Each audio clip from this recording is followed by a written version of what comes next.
The letter arrived on a Tuesday, which was the same day Harlan Peck decided to make an example of her. He didn't knock. He never knocked. The door to Beatrice Holloway's kitchen swung open so hard it cracked the plaster behind it, and Harlan filled the frame like something that had been waiting a long time to do damage. He was a wide man, florid and self-satisfied, with the kind of confidence that came from never once being told no by anyone who mattered. Behind him stood two men she recognized, her own employees, men she had fed and paid for 3 years, and they would not look at her face. "I want the keys," Harlan said. "All of them. Tonight." Beatrice stood at the stove with a wooden spoon in her hand and a pot of chicken stock that had been simmering since 4 in the morning. She was still wearing her apron. Her late husband's wedding ring was on her right hand now, moved there after the funeral, because the left felt too much like a lie she was telling herself. She did not put down the spoon. "You have no legal standing to be in this building," she said.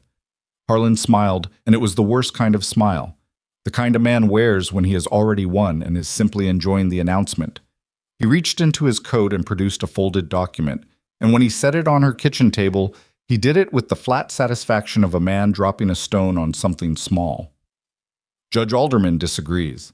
She knew what was in the document before she unfolded it. She had been afraid of something like it for 6 weeks, since the morning she discovered that Edmund, her husband's business partner, a man who had eaten at this table, who had held her hand at the burial, had been quietly transferring the deed to the Holloway boarding house into a shell arrangement that fed directly into Harlan Peck's pocket. Edmund was gone by then. He had left for St. Louis and sent no forwarding address.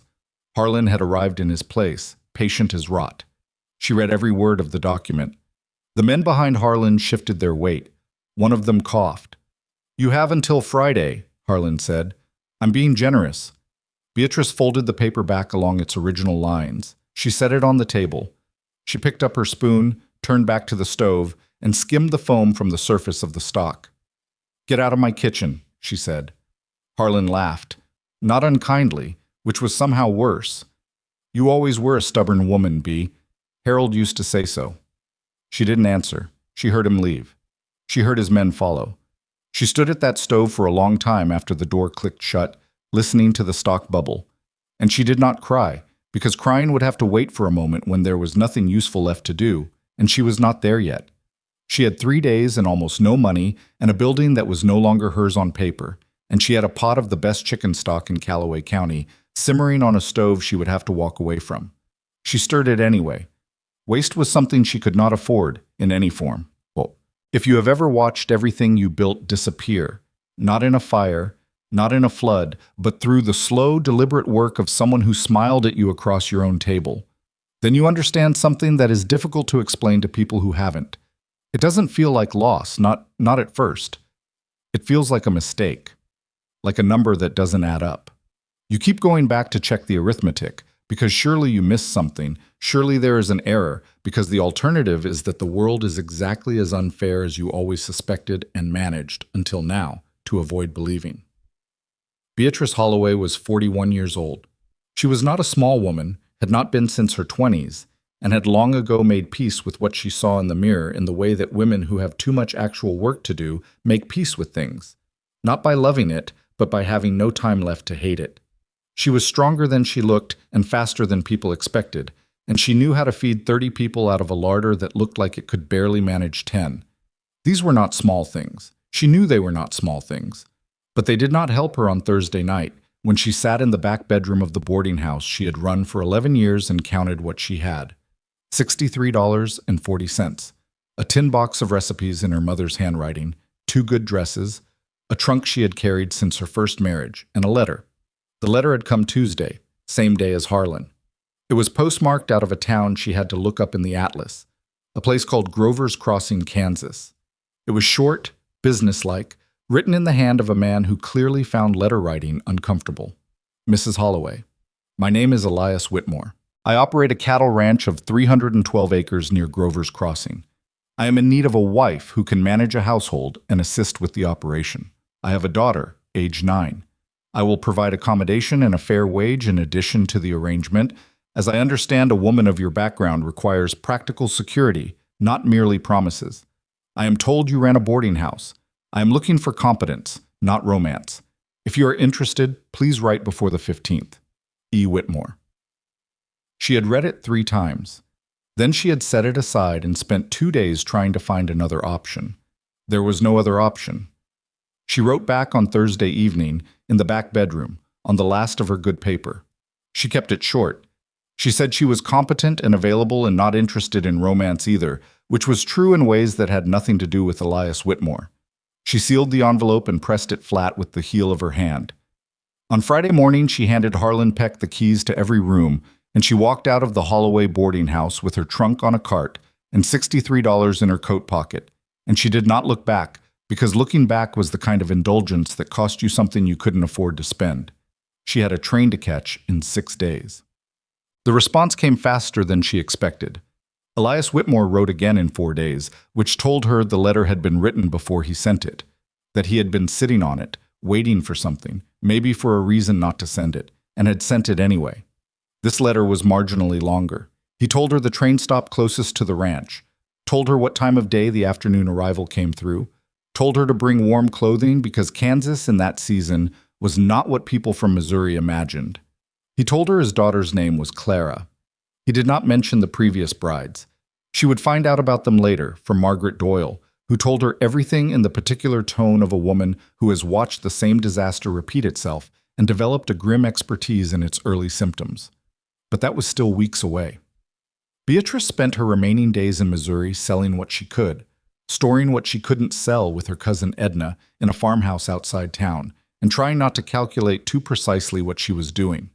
When she did calculate it, when she let herself sit with the full shape of the decision, it was vertiginous in a way she hadn't expected.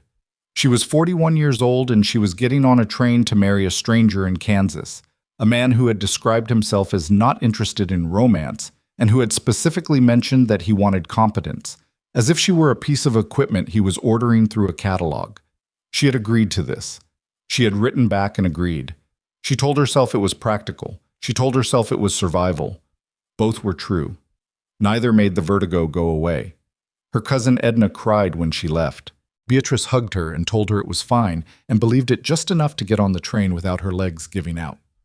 The train ride was 2 days, with a change in Topeka, where she sat for 4 hours in a station that smelled of tobacco and something sweet and indefinable, watching other travelers move with the particular purposefulness of people who knew where they were going and why.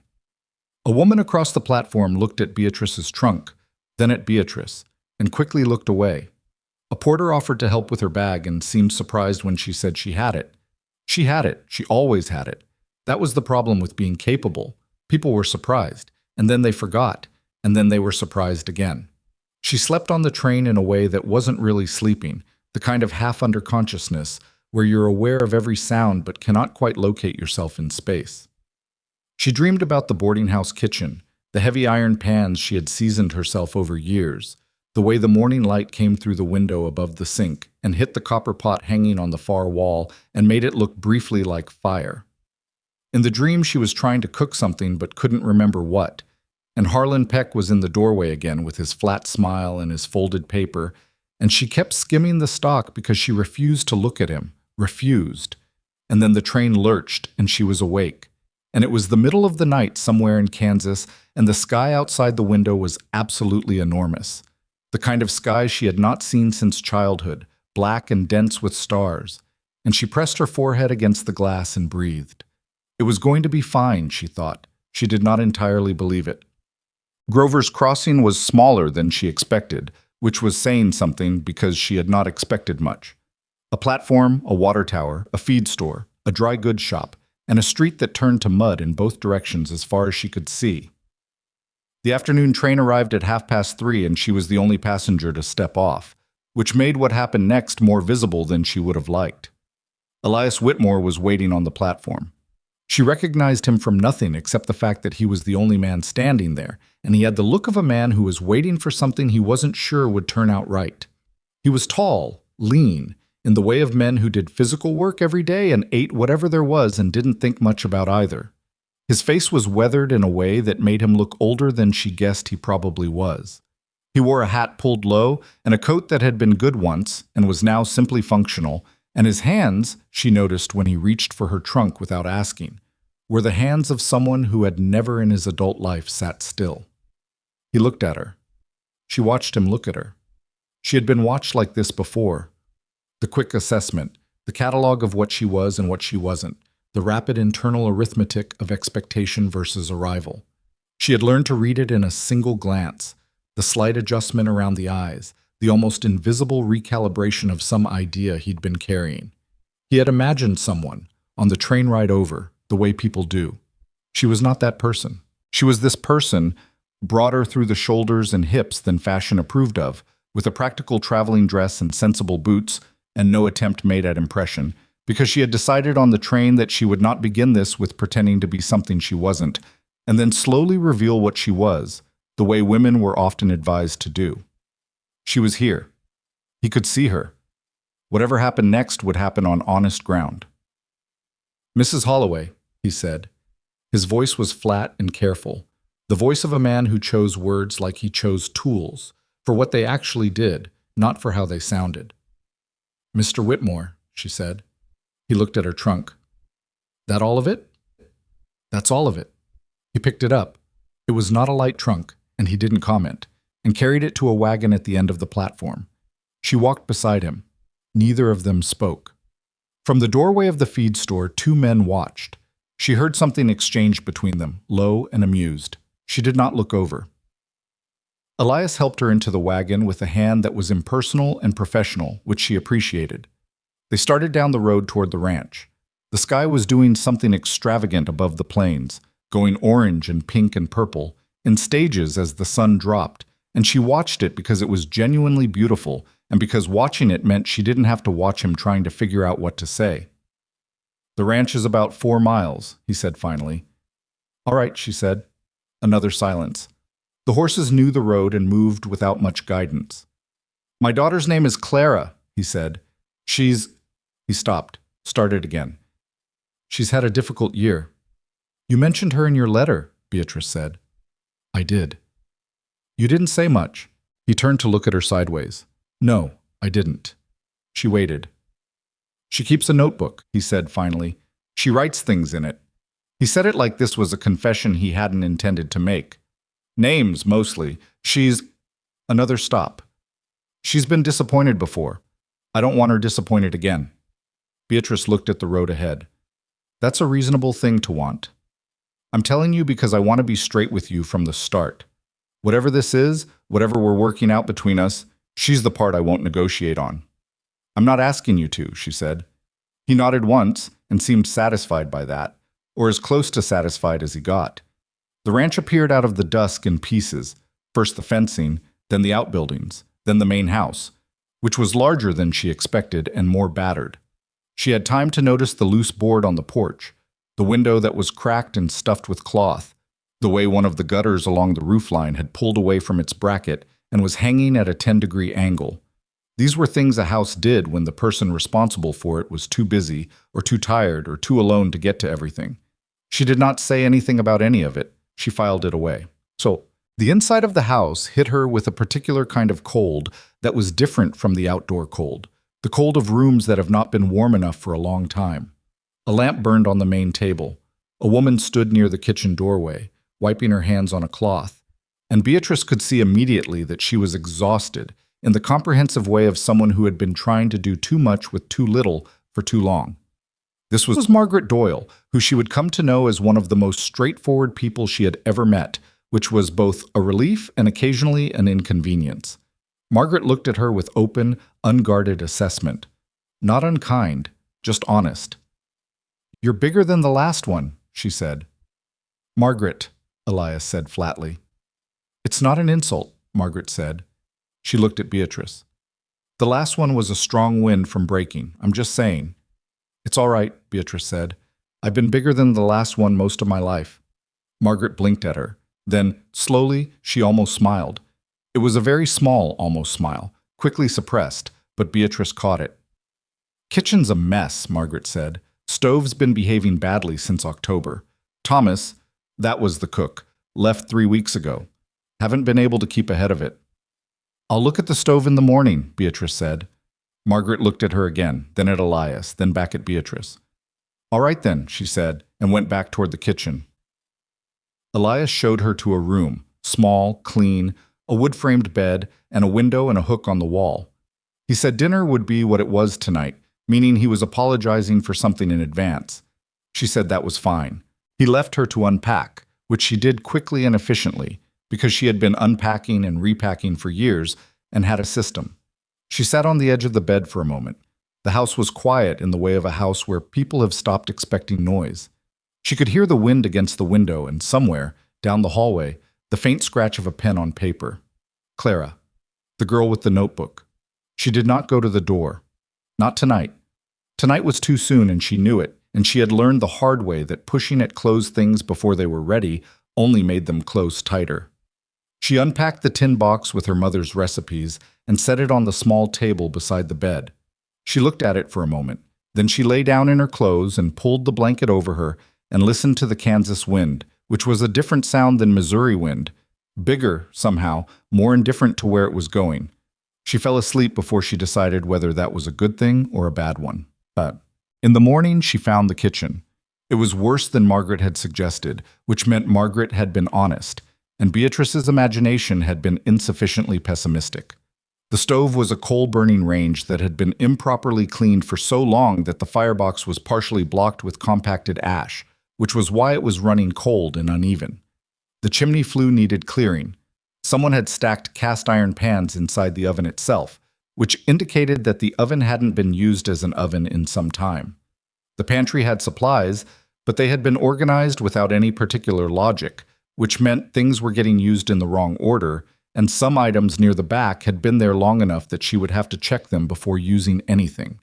She did not say any of this to anyone. She simply began.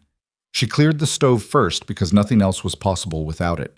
She found the tools she needed, some improvised, in a box near the back door. She cleared the ash from the firebox with a flat tool and a bucket, a job that was filthy and uncomfortable and that she did systematically, working section by section, not rushing. When the flue was clear, she rebuilt the fire from the proper foundation and adjusted the damper until the draw was right, and then she stood back and watched the temperature rise with the particular satisfaction of a problem being solved. Margaret appeared in the doorway with 2 cups of coffee and stopped when she saw the stove burning steadily. "What did you do to it?" she said. "Cleared the firebox. The flue was partially obstructed." Beatrice accepted the coffee. "It'll run properly now. You'll want to clean it out properly every 2 weeks, not monthly." Margaret stared at the stove for a moment. Thomas always said it was the stove's fault, said it was a bad stove. "It's not a bad stove," Beatrice said. "It was a neglected stove. There's a difference." A sound from the doorway behind them. She turned. Clara Whitmore stood at the edge of the kitchen, holding a notebook against her chest with both arms, like it was something she needed to protect. She was small for 9, with her father's watchful eyes and a wariness around her mouth that was too old for her age. She was wearing a dress that was slightly too large, recently lengthened from the hem, but still made for a smaller girl, and she had her hair in 2 braids that listed slightly to the left, which told Beatrice that Clara had done them herself this morning and that no one had fixed them.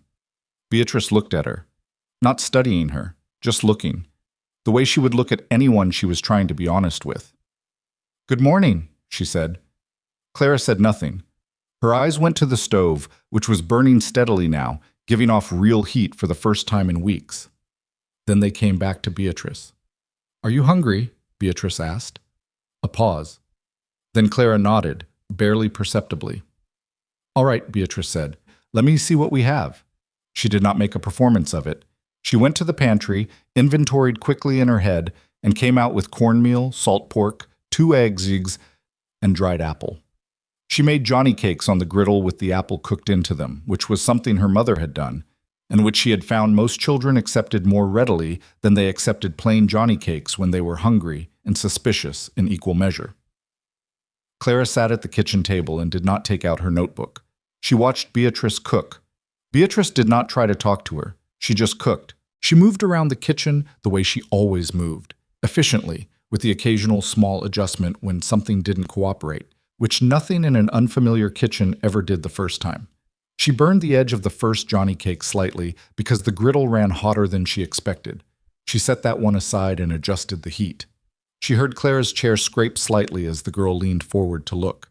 The Johnny cakes went on a plate. She set the plate in the center of the table and sat down across from Clara and served herself one and began eating it, which was the correct strategy. Not placing a plate in front of a watchful child and waiting, but simply eating, making it ordinary. Clara took one, then another. Margaret came in halfway through and sat down and ate 3 without comment, which told Beatrice all she needed to know about how meals had been going for the past 3 weeks.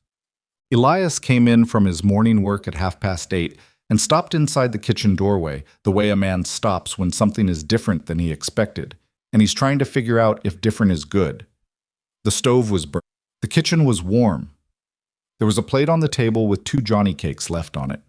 Clara was sitting at the table with her notebook open, writing something in it, not urgently, just quietly, the way children write when they have stopped being tense about something. He looked at Beatrice. She was washing dishes at the basin, which she had filled with heated water, which meant she had heated water, which meant the stove was working. He looked at the stove. He looked back at her. "Stove's working," he said. "It needed cleaning," she said. "And the flue. I can show you what to do for maintenance." He was quiet for a moment. "Thomas always said it was the stove." "Margaret said that too," she said. She handed a plate to Margaret to dry. "It's not the stove." He didn't say anything else about it.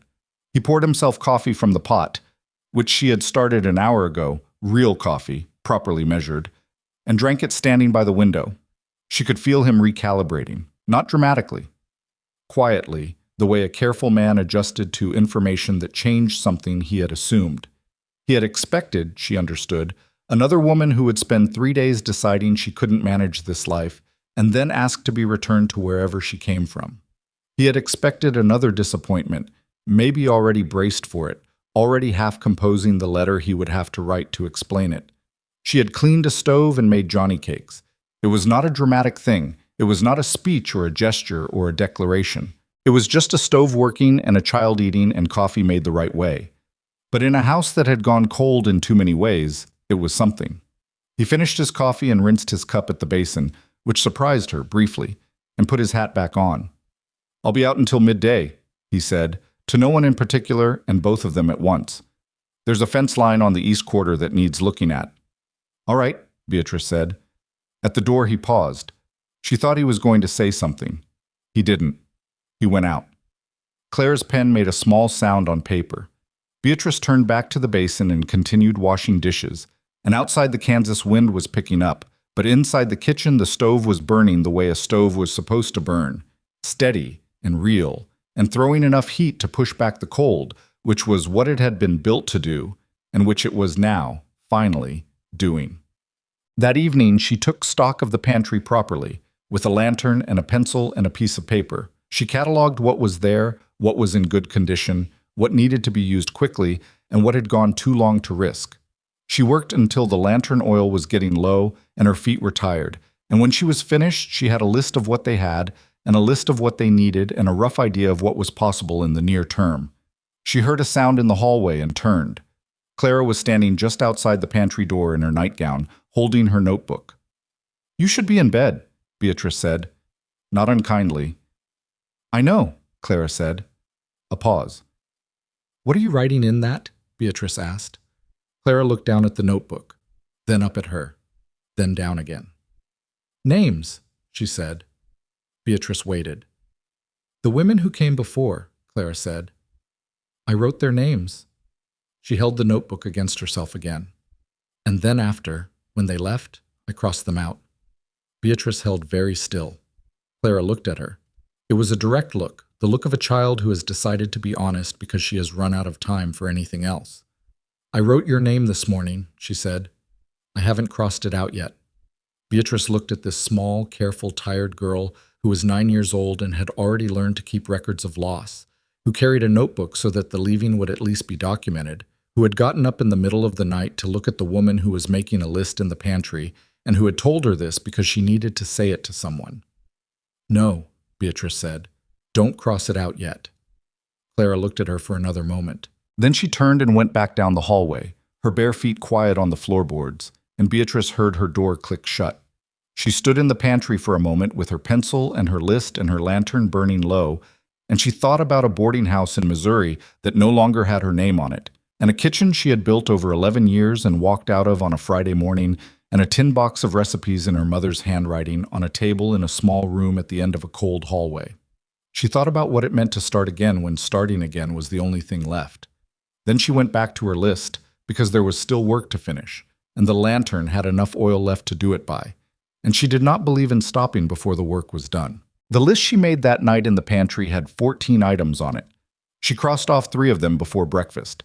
Not because she had solved them, 2 required a trip to town, and 1 required a conversation she wasn't sure how to start, but because she had decided overnight that 14 was too many things to carry in her head at once without prioritizing, and the 3 she crossed off were things she couldn't do anything about today, which meant looking at them on the list was just a way of making herself feel worse without accomplishing anything. She had learned that from running the boarding house. You crossed off the things you couldn't control, not to forget them, but to keep them from colonizing the things you could. She was up before anyone else. The stove she had cleaned the day before was easier to start now. The flue drew properly, the firebox held heat the way it was supposed to, and she had a fire going and water heating and cornmeal soaking before the first gray light started at the kitchen window. She had found dried beans the night before, pushed to the back of the pantry behind a sack of oats that was nearly empty.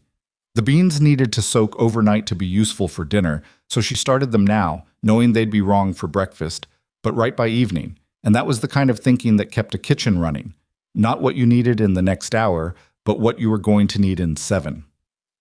Margaret came in at 6, stopped when she saw the fire already going and the water already hot, and said nothing for a moment. "You were up early," she said finally. "I'm usually up early," Beatrice said. The others weren't.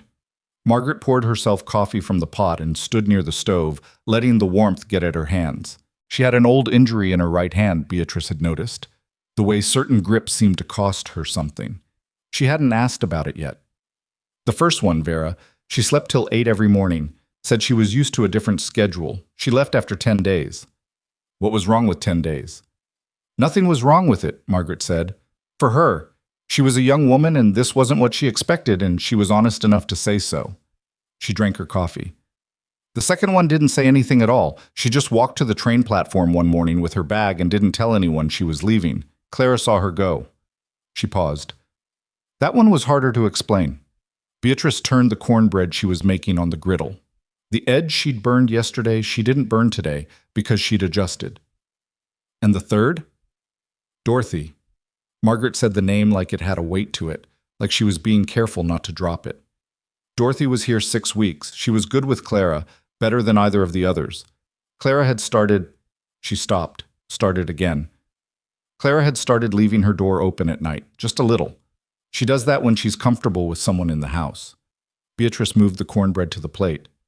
What happened? She asked. She and Elias couldn't get along. Not badly, not fighting, nothing like that. Just 2 people who kept saying the wrong thing at the wrong moment, and neither one able to figure out how to stop. She left civil, said goodbye to Clara and everything. Margaret looked at her coffee. Clara didn't leave her door open for 3 months after. Beatrice put the plate in the center of the table. She went to the pantry for the salt pork she'd sliced last night and set it in the pan. The fat started to sizzle, slowly, the right way. Why are you telling me all this? She asked. Margaret looked at her directly. She had that quality, the willingness to hold eye contact a beat longer than comfortable, which some people found aggressive and others found clarifying. Beatrice found it clarifying. Because you seem like someone who does better with the full picture, Margaret said. And because Clara wrote your name in that notebook yesterday, and I heard her get up in the middle of the night, which means she went to look at you. She set down her cup. That girl doesn't do that for people she's already decided to give up on. Beatrice turned the salt pork in the pan. The sound of it filled the kitchen for a moment, and outside the window the light was coming up slowly over the flat Kansas horizon, gray-pink and reluctant. I'm not planning to leave, Beatrice said. I know, Margaret said. I'm just making sure you know what it means if you do. Elias came in from the morning feeding at 6:45. She had learned already, in less than 24 hours, that he moved through the house like a man who had taught himself to take up as little space as possible, not out of meekness, but out of some long-established habit of not wanting to impose himself on rooms that felt fragile. She wondered about that. She wondered what had made him learn it. He poured coffee and stood at the window again, same as yesterday, and she thought for a moment that this was his spot. The window by the kitchen table, morning coffee, looking out at whatever was happening in the yard. A man could build a whole private life out of a window and a cup, and 10 minutes before the day started demanding things from him. "I'm going to need to go to town," she said without preamble. "There are things we're low on. Salt, mostly, and proper lard. The flour's getting toward the bottom of the sack." He turned from the window. "Margaret usually handles the supply runs." "I know. I'm asking because I want to see what's available, what the store carries, what quality the goods are. I can't plan meals properly if I don't know what I'm working with in terms of what's accessible."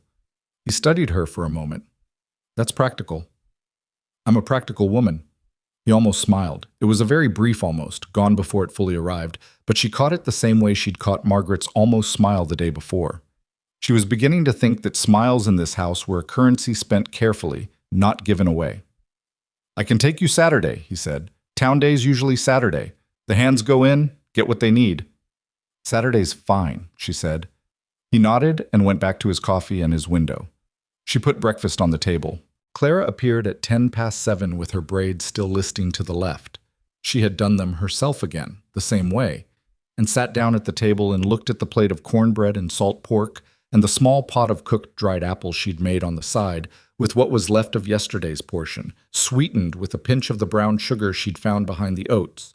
Clara stared at the apple. "You can have some," Beatrice said. "It's for everyone." Clara spooned a careful portion onto her plate, ate one bite, then another. Elias watched this from his place by the window and said nothing, but he put down his coffee cup and came to the table and sat down, which was, Beatrice thought, a kind of statement. They ate breakfast together. Nobody talked much.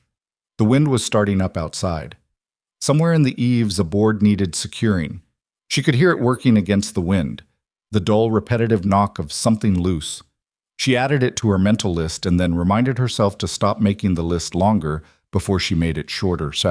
The thing about a working ranch was that it didn't pause for anyone's adjustment period. It ran on its own schedule, which was the schedule of animals and weather and the 1,000 small crises that a piece of land generates every day, whether anyone is ready for them or not.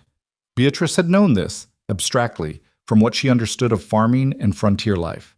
Knowing it and living inside it were different things. By mid-morning, she had met 4 of the 6 ranch hands. The other 2 were out on the east fence line with Elias, and all 4 of them had reacted to her in the particular way of men who have been told a new woman is arriving and have already decided among themselves what to think about it. She could read them in about 40 seconds each. The first 2, Clem and Joe, were polite in the way men are polite when they're reserving judgment, but don't want to be rude out loud. The third, a younger one called Pete, who looked about 20 and had the kind of restless energy that went everywhere before it went anywhere useful, looked at her the way men sometimes looked at her when they were trying to figure out how to categorize her and couldn't quite. He settled on carefully respectful, which she thought was probably the result of some internal negotiation. The fourth was a man named Gideon, who was older than the others, probably 50, with a face that had been rearranged at some point by something that hit it very hard and had knit back together at a slight angle.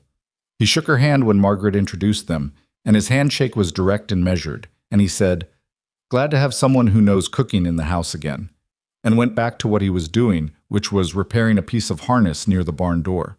She thought she liked Gideon best. She went back inside and started on lunch. She was working with the beans she'd soaked. Not done yet, needed another few hours, and the remaining salt pork and some dried onions she'd found tucked into the back corner of the pantry shelf. And she was making a soup that would stretch into the evening if she was careful about it. She was always careful about it. Stretching was something she was very good at. Margaret came in around 11 and started to help without being asked, which was the right instinct, and Beatrice appreciated it. But Margaret had her own way of doing things, developed over years in this kitchen, and twice in the first 10 minutes they reached for the same item at the same moment and had to work out between them who was going where. It was awkward both times.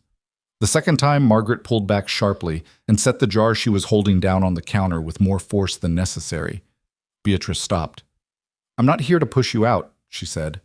Margaret was quiet for a moment. Her jaw worked slightly. "I know," she said. "Do you?" Another silence. The soup pot simmered. The wind knocked at the eaves again. "I've been keeping this house for 4 years," Margaret said, and the flatness in her voice was the flatness of a woman who is trying to be controlled about something she is not controlled about. "Before Elias brought in a cook, I did the cooking too. I kept Clara fed and the men fed and the laundry done and the floors clean. I did all of it. And then Thomas came and took the kitchen from me and made a mess of it and left. And I cleaned up after him, and now—" She stopped. "And now I'm here," Beatrice said. "And now you're here," Margaret said. "And you fixed the stove in 20 minutes that Thomas spent 3 months blaming." Beatrice looked at her. Not with sympathy exactly. Sympathy was too soft for what was needed here, just honestly. "I don't want your kitchen," she said. "I want to work in it. There's a difference." She picked up the jar Margaret had set down. "Tell me where you want the dried onion kept. I'll put it there, and I'll remember." Margaret looked at her for a long moment. "Back left shelf," she said. "Always has been." Thomas kept moving it. Beatrice put it on the back left shelf. They worked together more carefully after that. Not smoothly. It wasn't going to be smooth yet, and probably wouldn't be for a while. But more carefully. And careful was something to build on. Clara appeared at this kitchen door around midday like she had appeared the day before, quiet and watching. She had the notebook with her, but she wasn't writing in it. She was holding it the way she held it when it was more shield than record. Beatrice was tasting the soup, adjusting the salt, aware of the girl in the doorway, the way she was aware of a draft. Not uncomfortable, just present. "Do you want something?" she asked. "No," Clara said. A pause. "What are you making?" Clara asked. "Bean soup, with salt pork and dried onion." She tasted again, thought for a moment, added a small pinch more salt. "It'll be ready for dinner. If you're hungry now, there's cornbread left from breakfast." Clara came in and got a piece of cornbread from the plate on the counter and stood near the table eating it. She looked at the soup pot. "My mother used to make soup," she said. She said it the way children say things about dead people, carefully flat, like she was reading from a document. "I don't really remember what kind." Beatrice did not say she was sorry.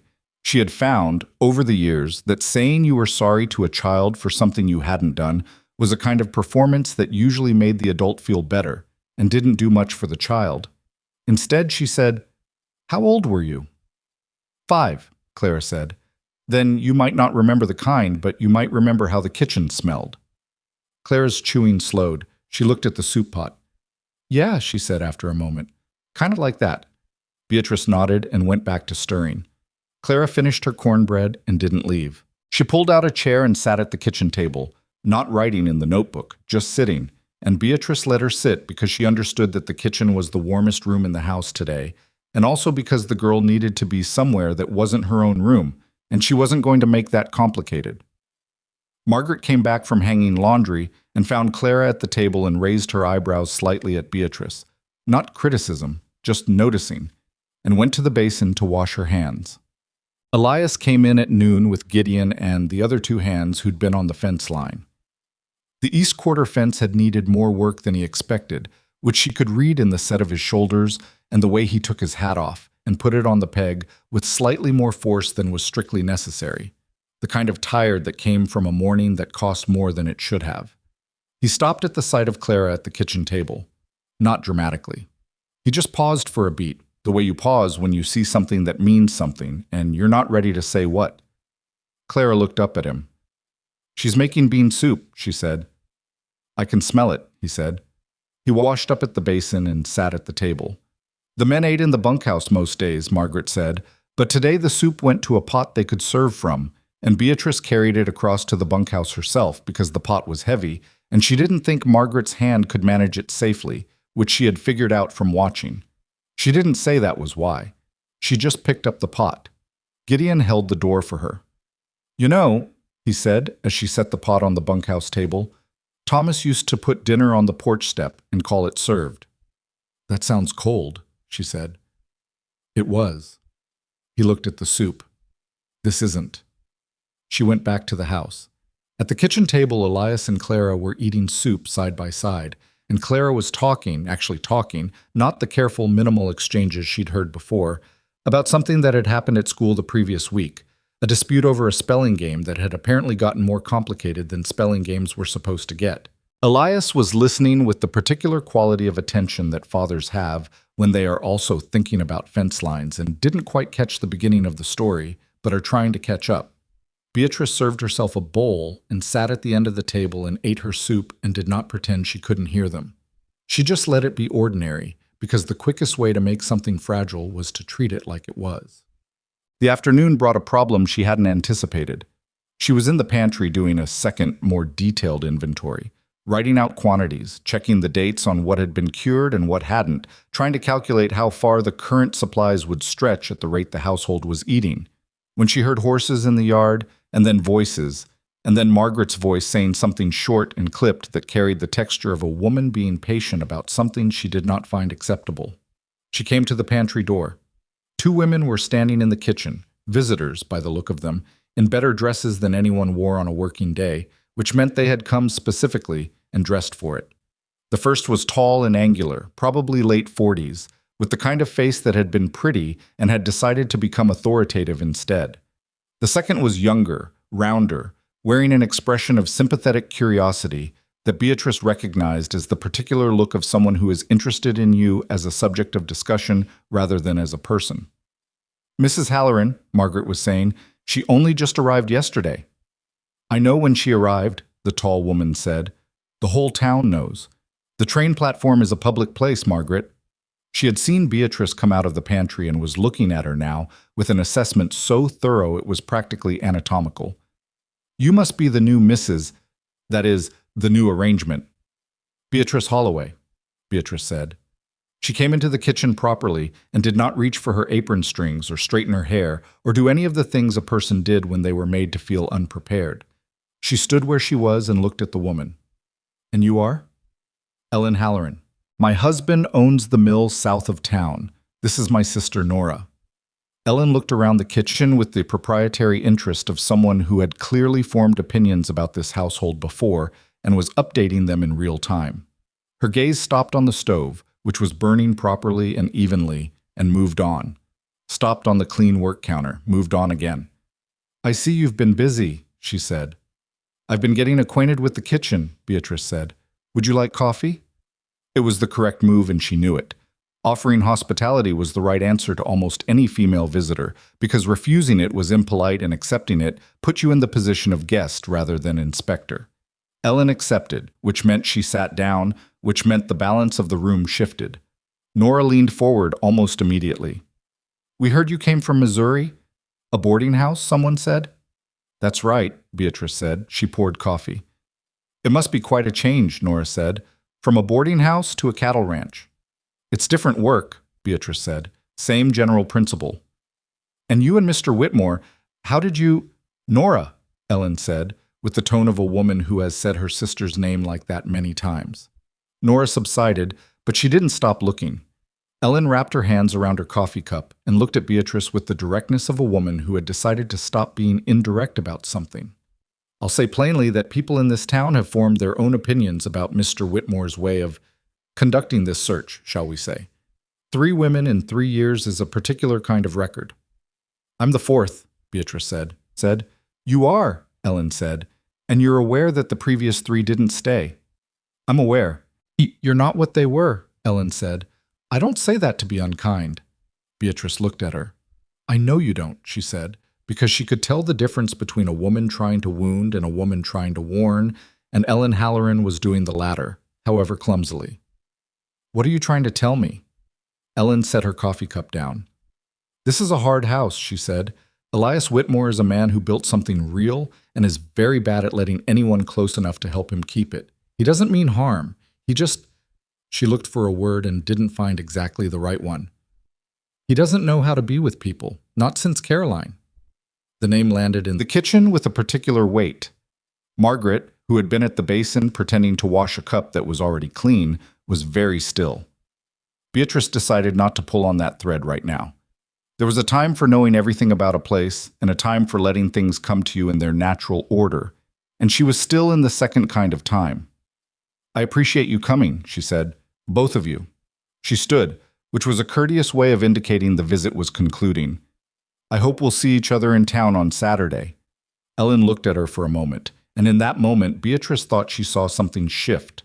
A slight recalibration, the same kind she'd seen in Elias's face on the platform, except where his had been about doubt, Ellen's was something closer to interest. "Yes," Ellen said, standing. "I imagine you will." After they left, Margaret came away from the basin and sat down at the table. "I should have warned you about Ellen Halloran," she said. "She wasn't that bad," Beatrice said. "She talks," Margaret said.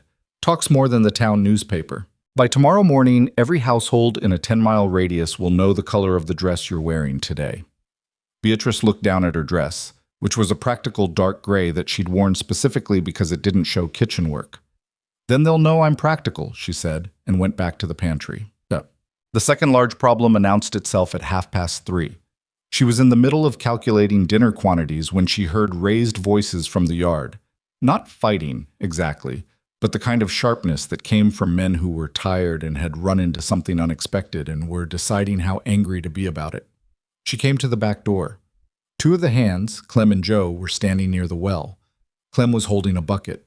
Joe was gesturing at the well with the expression of a man who has discovered that something he counted on is no longer reliable. Elias was coming from the barn at a walk that was almost but not quite a run. She went to the back door and listened.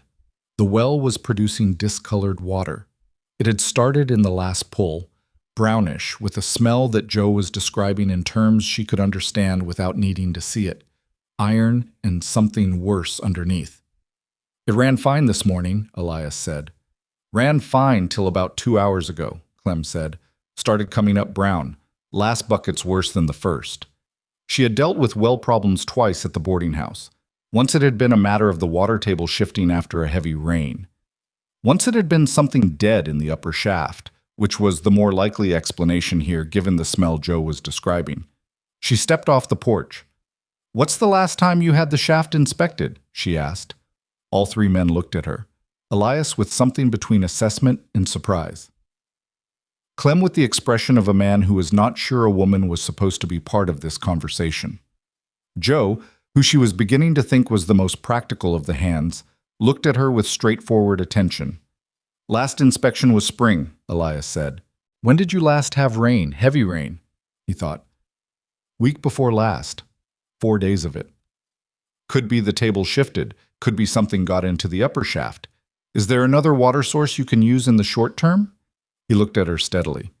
"Creek's 1/2 mile east. Then we use the creek for anything non-consumable tonight and tomorrow, and you need someone to go down that shaft and look. If it's the table, it'll clear on its own in a day or two. If it's the shaft, that's different." She turned and went back inside. Behind her, she heard the very brief silence of men adjusting to the fact that the woman who had fixed the stove yesterday had just given them a workable answer to the well problem today. She heard Elias say something low to Joe. She didn't hear what. She went back to the pantry and finished her calculations. Dinner required water she was now less certain about. She worked around it. The beans had been soaking in water drawn this morning, which had been clean, so the soup was fine. She used the remaining clean water from the morning draw for cooking and set aside what was left for Clara and breakfast tomorrow morning. It wasn't ideal. Nothing today had been ideal. But she was beginning to understand that ideal was not the standard here. The standard was workable, manageable, good enough to get to tomorrow. She had lived at that standard before. She could live at it again. Dinner that evening was the bean soup, the last of the cornbread she'd made that morning warmed in the oven, and a dried apple cake she made in the late afternoon with the brown sugar and some hard fat she'd found in the back of the larder that was still good if you worked it right. The cake was denser than she would have liked, because the fat wasn't ideal for it, but it was sweet and warm, and it came out of the oven filling the kitchen with the smell that brought Pete, the young hand, to the kitchen door. On some instinct he wasn't fully conscious of. "That for tonight?" he asked. "It's for after dinner," she said. "If you eat dinner." He ate dinner. They all ate dinner. The men came in from the bunkhouse for the main meal. She had learned this was the usual arrangement, one communal dinner, and ate at the long table with Elias and Clara and Margaret, which was apparently also the usual arrangement, and the soup was good, properly salted now, with enough body from the beans to be filling, and the cornbread was hot enough that the butter melted the way it was supposed to. Nobody said anything particular about the food. They just ate it, which was the real compliment. the one that didn't have to say anything because it was right there in the second serving and the third, and the way the pot was considerably lighter than it had started. Clara ate 2 bowls of soup and a large piece of apple cake, and didn't say anything about any of it, but at the end of dinner she stayed at the table while the men filed back out and helped Beatrice carry the dishes to the basin without being asked, and Beatrice accepted this without comment because making a thing of it would have been the wrong move. "The cake was good," Clara said, setting a bowl on the counter. She said it without looking at Beatrice, which meant it cost something to say. "The fat wasn't right for it," Beatrice said.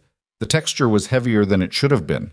I'll do better when we can get proper lard from town." Clara was quiet for a moment. "It still tasted like cake," she said. "I suppose it did," Beatrice said. She heard the scratch of the notebook later from down the hallway when she was banking the stove for the night.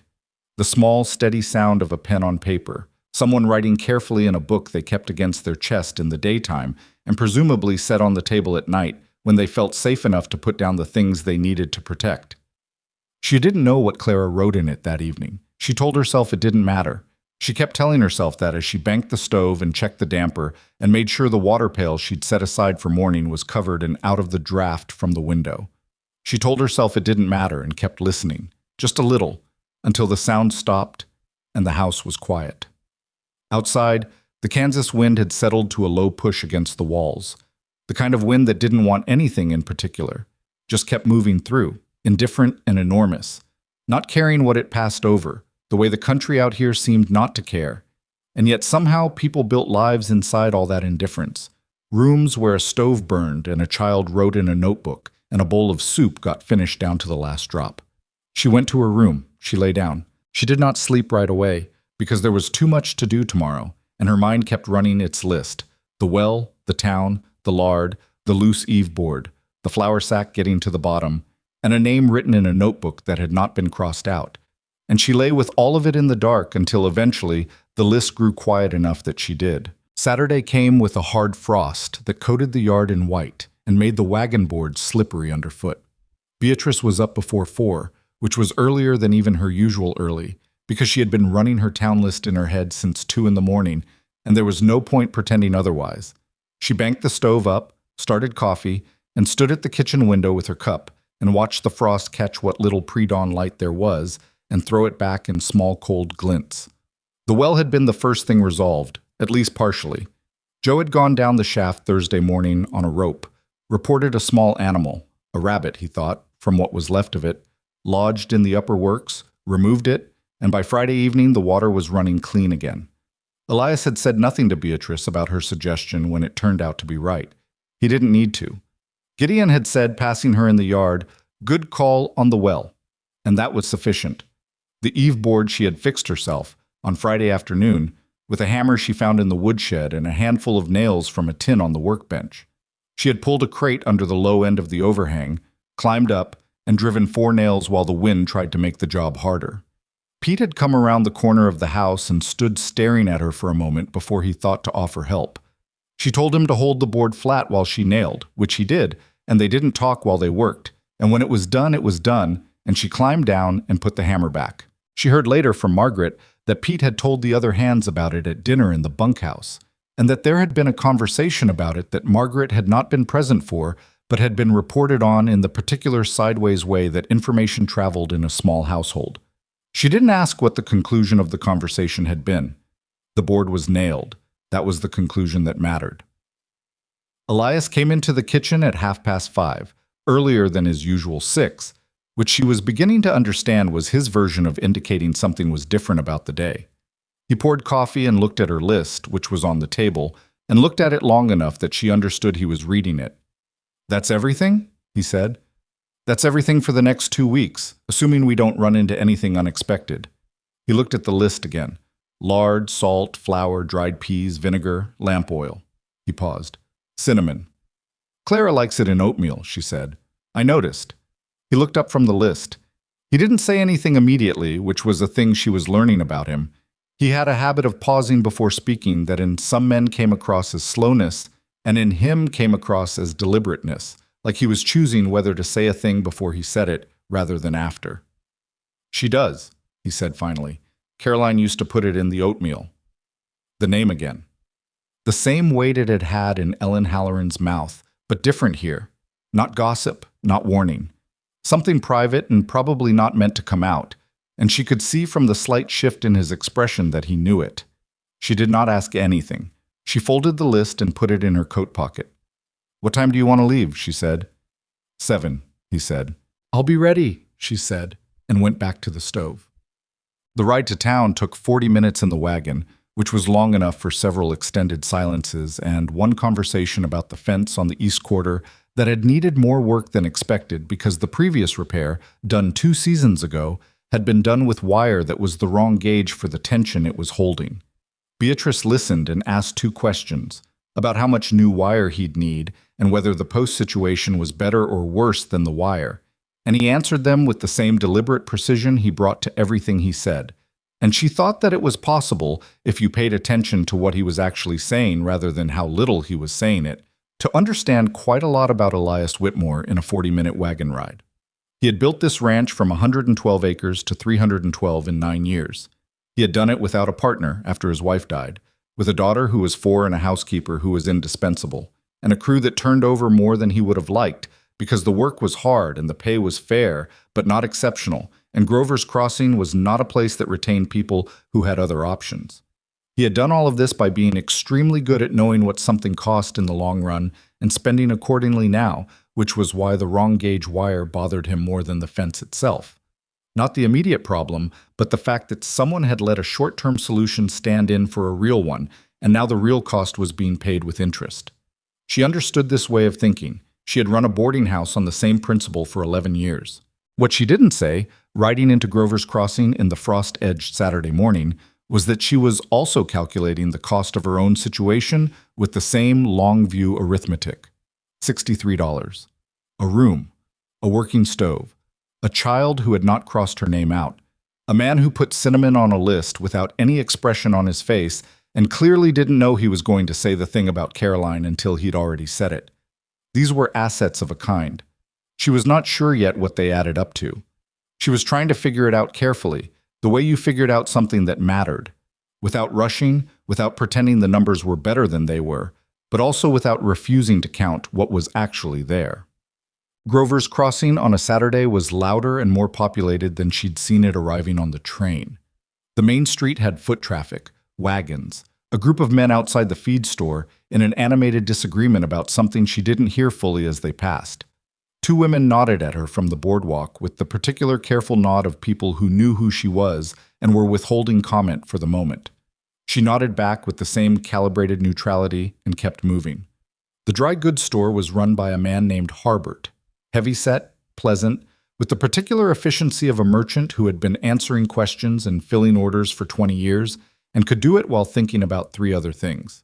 He greeted Elias by name, looked at Beatrice with interest he was trying not to show too obviously, and said, "What can I get you?" She handed him the list. He read it, looked up. "You want good lard or the cheaper grade? What's the difference in quality?" He looked faintly surprised that she'd asked it as a practical question rather than a price question. "Good grade's rendered cleaner, less off flavor when you fry with it, keeps better in the cold season." "Good grade," she said. "We'll use less of it and get more out of it." Elias, who was standing behind her looking at a display of rope and chain, said nothing. She heard him pick up a length of something and test its weight. Harbert filled the order with practiced speed.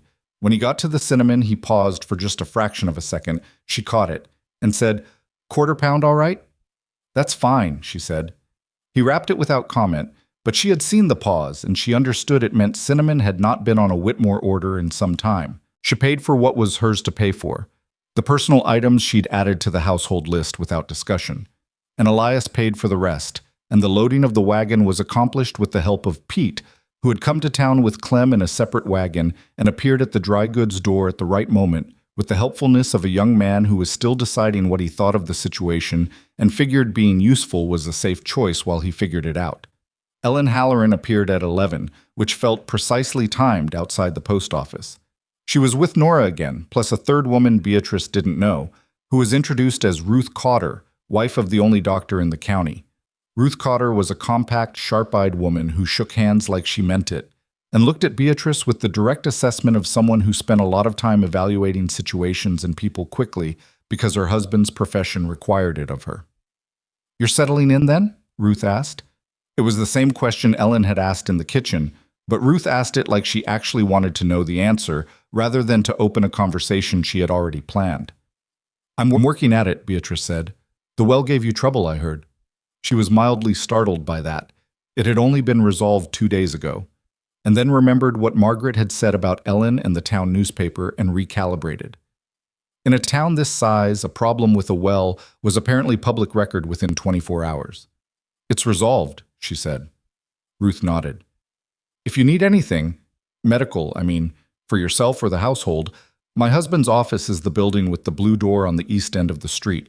He's particular about being available, which is a trait I had to train into him, but it's there now." Beatrice thanked her. Ellen made one remark about the weather being cruel this season, which was true, but was also a way of extending the conversation to observe Beatrice a little longer. And Nora asked 2 more questions that Ellen had to interrupt, and then they moved on. Elias materialized beside her as the 3 women walked away. "Ellen tell you anything useful?" he said. "Ruth Cotter did," she said. Ellen's still collecting. Something crossed his face. Not quite amusement, but adjacent to it. Gone before she could look at it directly. He picked up the last sack from the wagon and settled it. "You ready?" "Let me check the post." She went into the post office. There was no letter for her. She had not really expected one. It was too soon. But she bought 2 stamps for letters she was going to write to her cousin Edna and filed them away in her coat. When she came out, Elias was waiting on the wagon seat, and Pete and Clem had gone their own way in the other wagon, and the street was thinning out in the way of late Saturday mornings when people had gotten what they came for and started thinking about getting back. They rode home mostly in silence again, but it was a different quality of silence than the morning ride.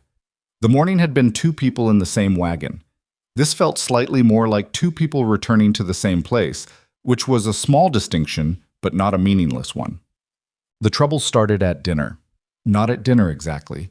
At the preparation for dinner, which was when she discovered that Clem had apparently told a story at the bunkhouse the night before about a woman he'd known in Nebraska, a large woman who had come to work on a ranch and been, in his rendering of it, more trouble than she was worth because she'd been slow and clumsy and had ended up leaving after an argument about workload. The story had been delivered in the way such stories are delivered when they're meant to be about something else. Not about a woman in Nebraska at all, but about a concern being expressed sideways, in the way men did when they weren't comfortable expressing it directly. She knew about the story because Pete had told Margaret, and Margaret had told her, and Margaret had told her in the kitchen while they were starting dinner, in the particular tone of someone who is deciding she needs to be transparent about something. "He didn't say your name," Margaret added, at the end.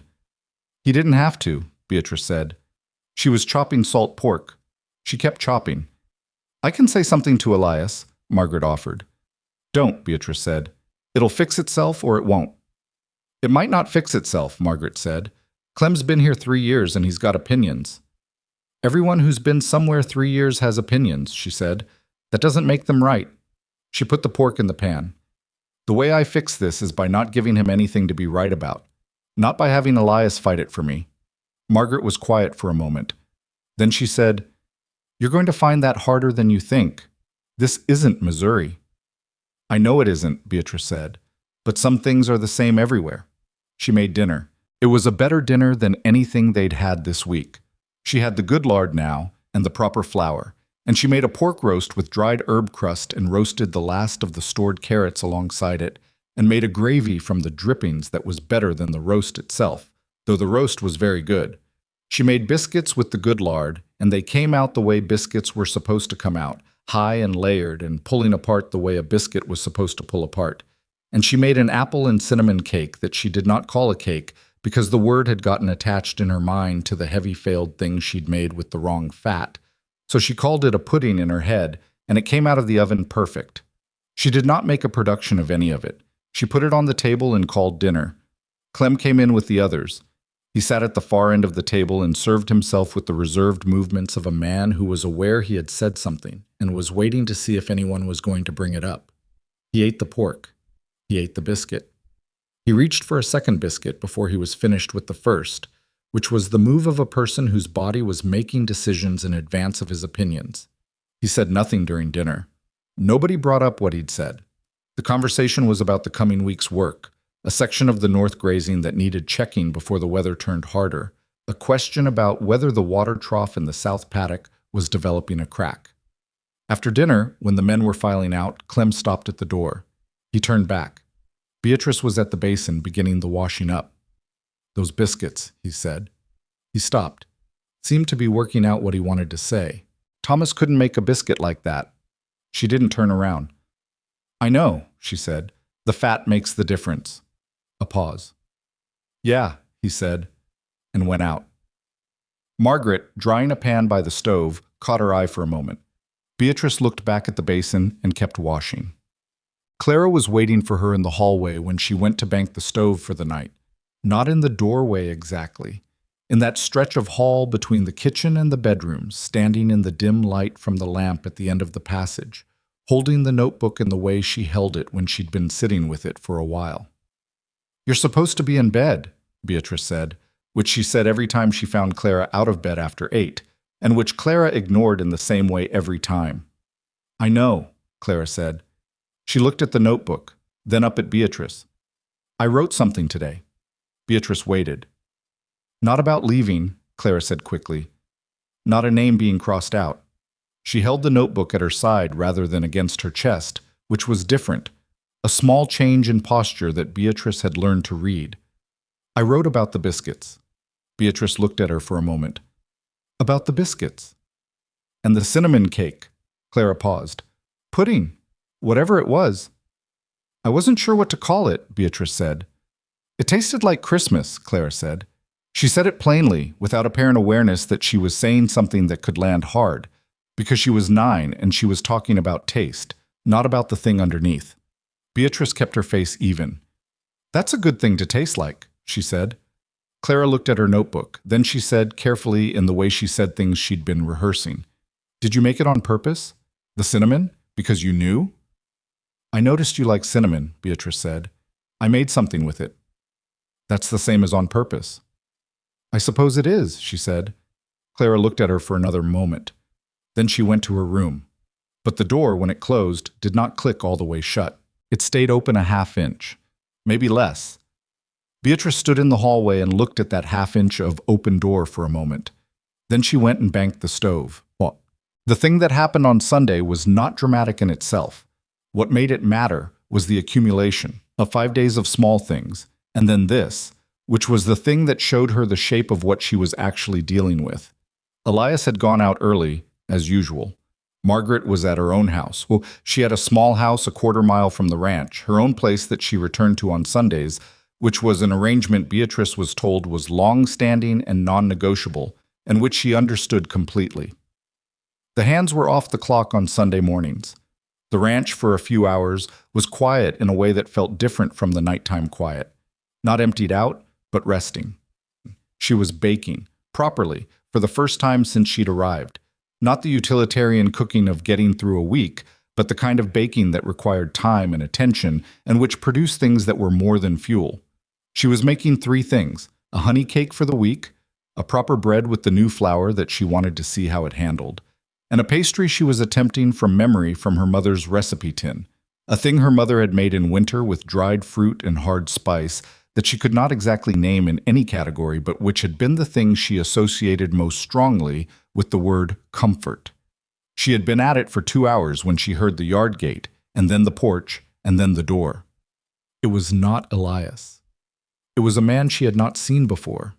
Heavy-set, somewhere in his 50s, with the particular confidence of someone accustomed to entering spaces without waiting to be invited. He wore a good coat, city-made, which was wrong for this setting in the way of a man who wanted you to notice he could afford a city-made coat.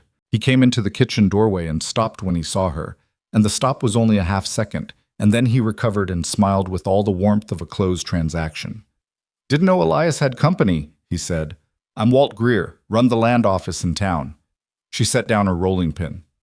"Beatrice Holloway," she said. "Mr. Whitmore isn't here." "No, I can see that." He looked around the kitchen with the same particular sweeping interest she'd seen in Ellen Halloran, except where Ellen's had been social, This was something else. The look of a man reading a room for information. Mind if I wait? I've got business with him. He's out on the range, she said. I don't know when he'll be back. That's all right. He moved toward the table without being invited and pulled out a chair. She noted that. I can wait. She looked at him for a moment. He had sat down in a way that arranged itself as settled, permanent, difficult to dislodge without it becoming a thing. She recognized the technique. It was the same one Harlan Peck had used in her kitchen the day he'd come with his document. Different man, same posture. The posture of a person who counted on other people finding it easier to accommodate than to push back. She went back to her pastry. You're the new bride, he said from behind her. I'm the new arrangement, she said precisely. What business do you have with Mr. Whitmore? Land matter, he said. Nothing for you to worry about. She turned around. She held the rolling pin in one hand, which she was aware looked like a thing out of a certain kind of joke. But she held it because she was in the middle of using it, and she was not going to put it down because a man she didn't know had sat down uninvited at her table. What land matter? She said. He smiled again. It was a practice smile, the kind that came out the same every time, regardless of what was underneath it. Survey question, boundary of the East Quarter. Just a clarification. The East Quarter. Where the fence had needed repair 2 weeks running. Where the wire had been the wrong gauge. She thought about the way Elias had said the word east when he was talking about the fence, the slight tightening around it, the thing he had not elaborated on. I'll tell him you came, she said. Appreciate it. He didn't move. That smells good, by the way. What are you making? Pastry, she said. You must have been a cook somewhere before this. I ran a boarding house, she said. Missouri, I heard. He tilted his head. Long way to come for a cattle ranch in Kansas. It depends on what you're coming from, she said. He looked at her for a moment with the first expression that was not the practiced smile. Something more direct. Like he was deciding whether she was interesting or inconvenient. She held his gaze without helping him decide. I'll wait on the porch, he said finally, and stood. I'll tell him you came, she said again. He left. She heard the porch boards under him, then silence. She stood at the counter for a moment with her rolling pin. Then she went to the window and looked out. He was on the porch, as he'd said, standing with his hands in his coat pockets, looking out at the east yard with an expression she couldn't read from this angle, but which she did not like. She finished her pastry. She wrapped it for the oven. She kept the window in her peripheral vision. Elias came back at noon.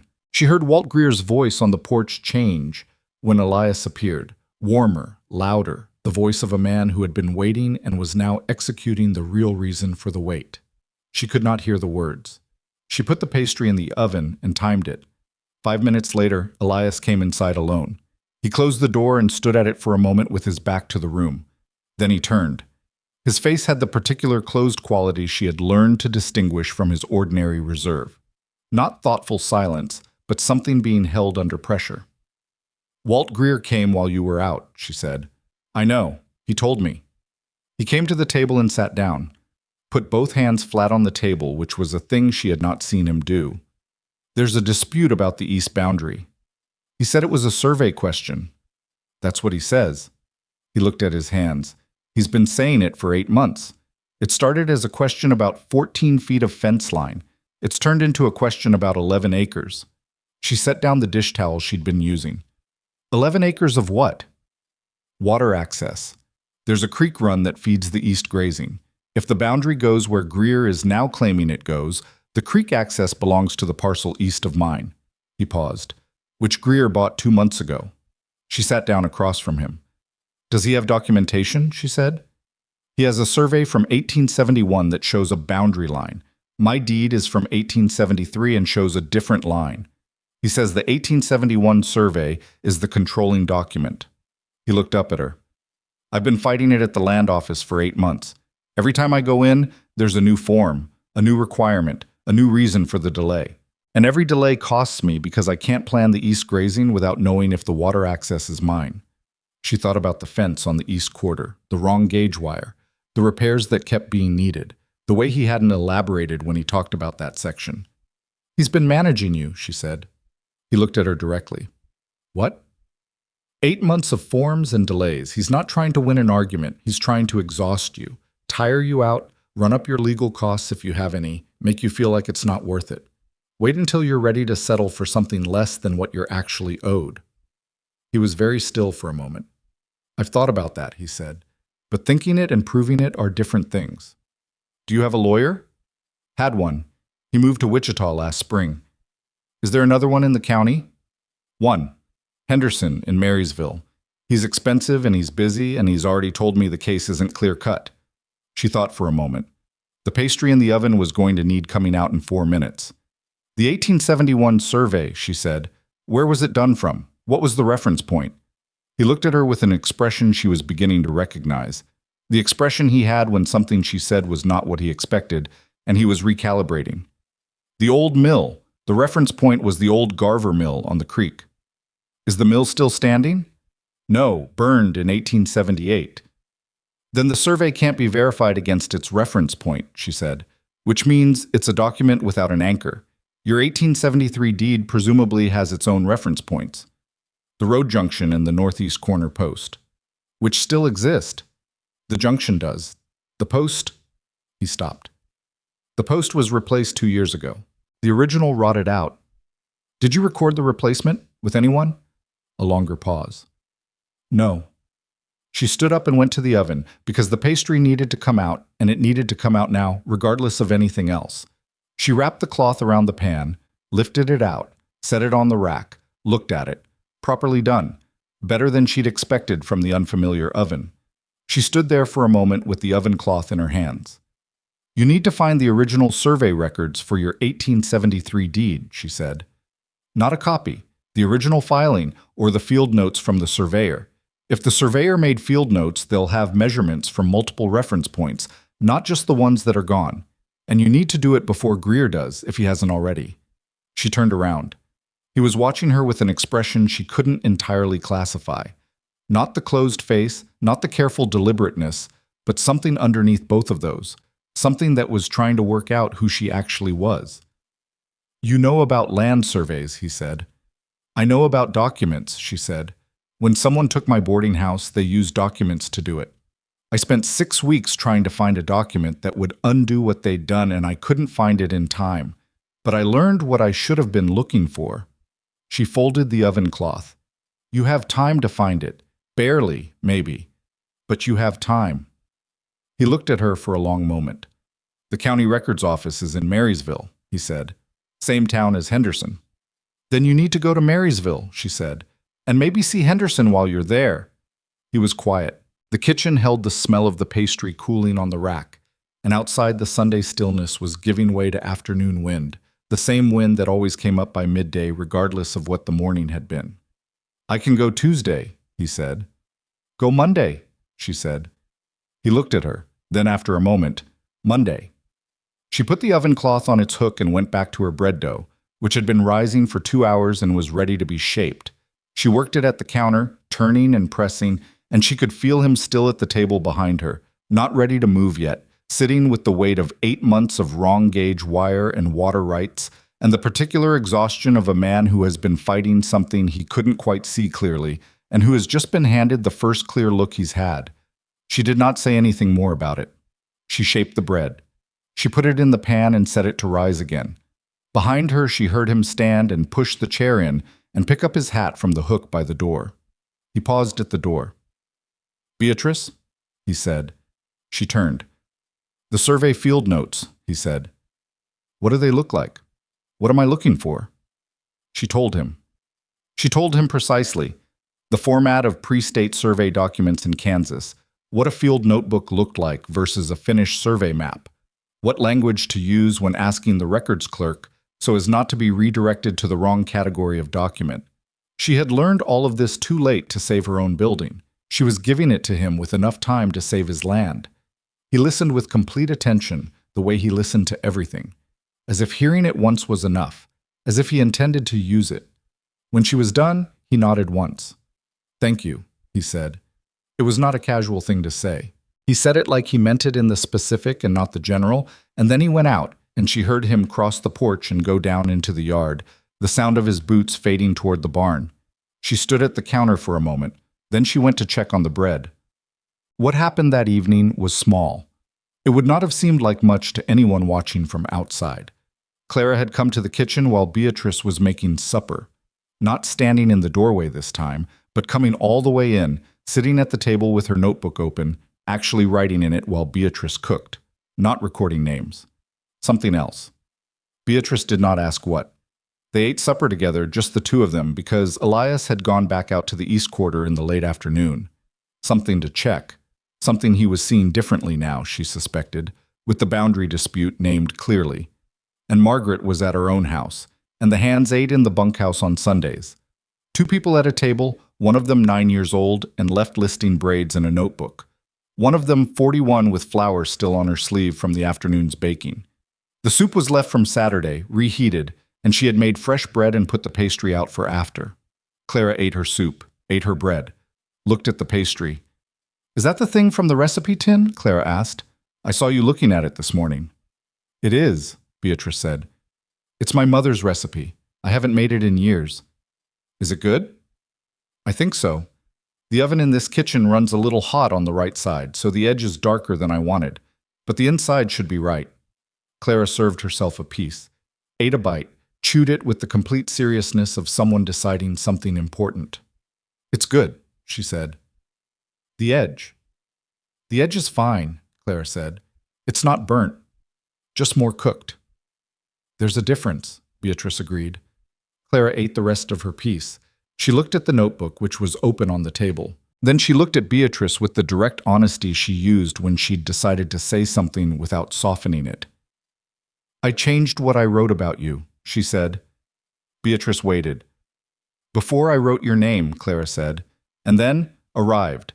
That's what I write for all of them. The date and arrived." She looked at the notebook. "Today I wrote something else." "You don't have to tell me what," Beatrice said. "I know." Clara looked up. "I wrote, made the Christmas thing, and fixed the stove, and told Papa about the survey." She paused. "I was listening from the hallway. I didn't mean to hear all of it, but I did." Beatrice looked at her for a moment. "That's all right," she said. "He's been worried about the East Quarter for a long time," Clara said. "He doesn't say he's worried. He just gets very quiet about it. More quiet than regular quiet." She looked at her notebook again. "Nobody told him about the field notes before." "Nobody knew to tell him," Beatrice said. "You knew." "I learned it the hard way," she said. "That's usually how you learn things that actually stick." Clara was quiet for a moment, the considering kind of quiet.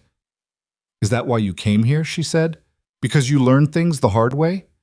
Beatrice looked at this child, this careful, clear-eyed, notebook-keeping child who had watched 4 women arrive and 3 of them leave, and had learned from that to be precise about what she recorded and cautious about what she hoped.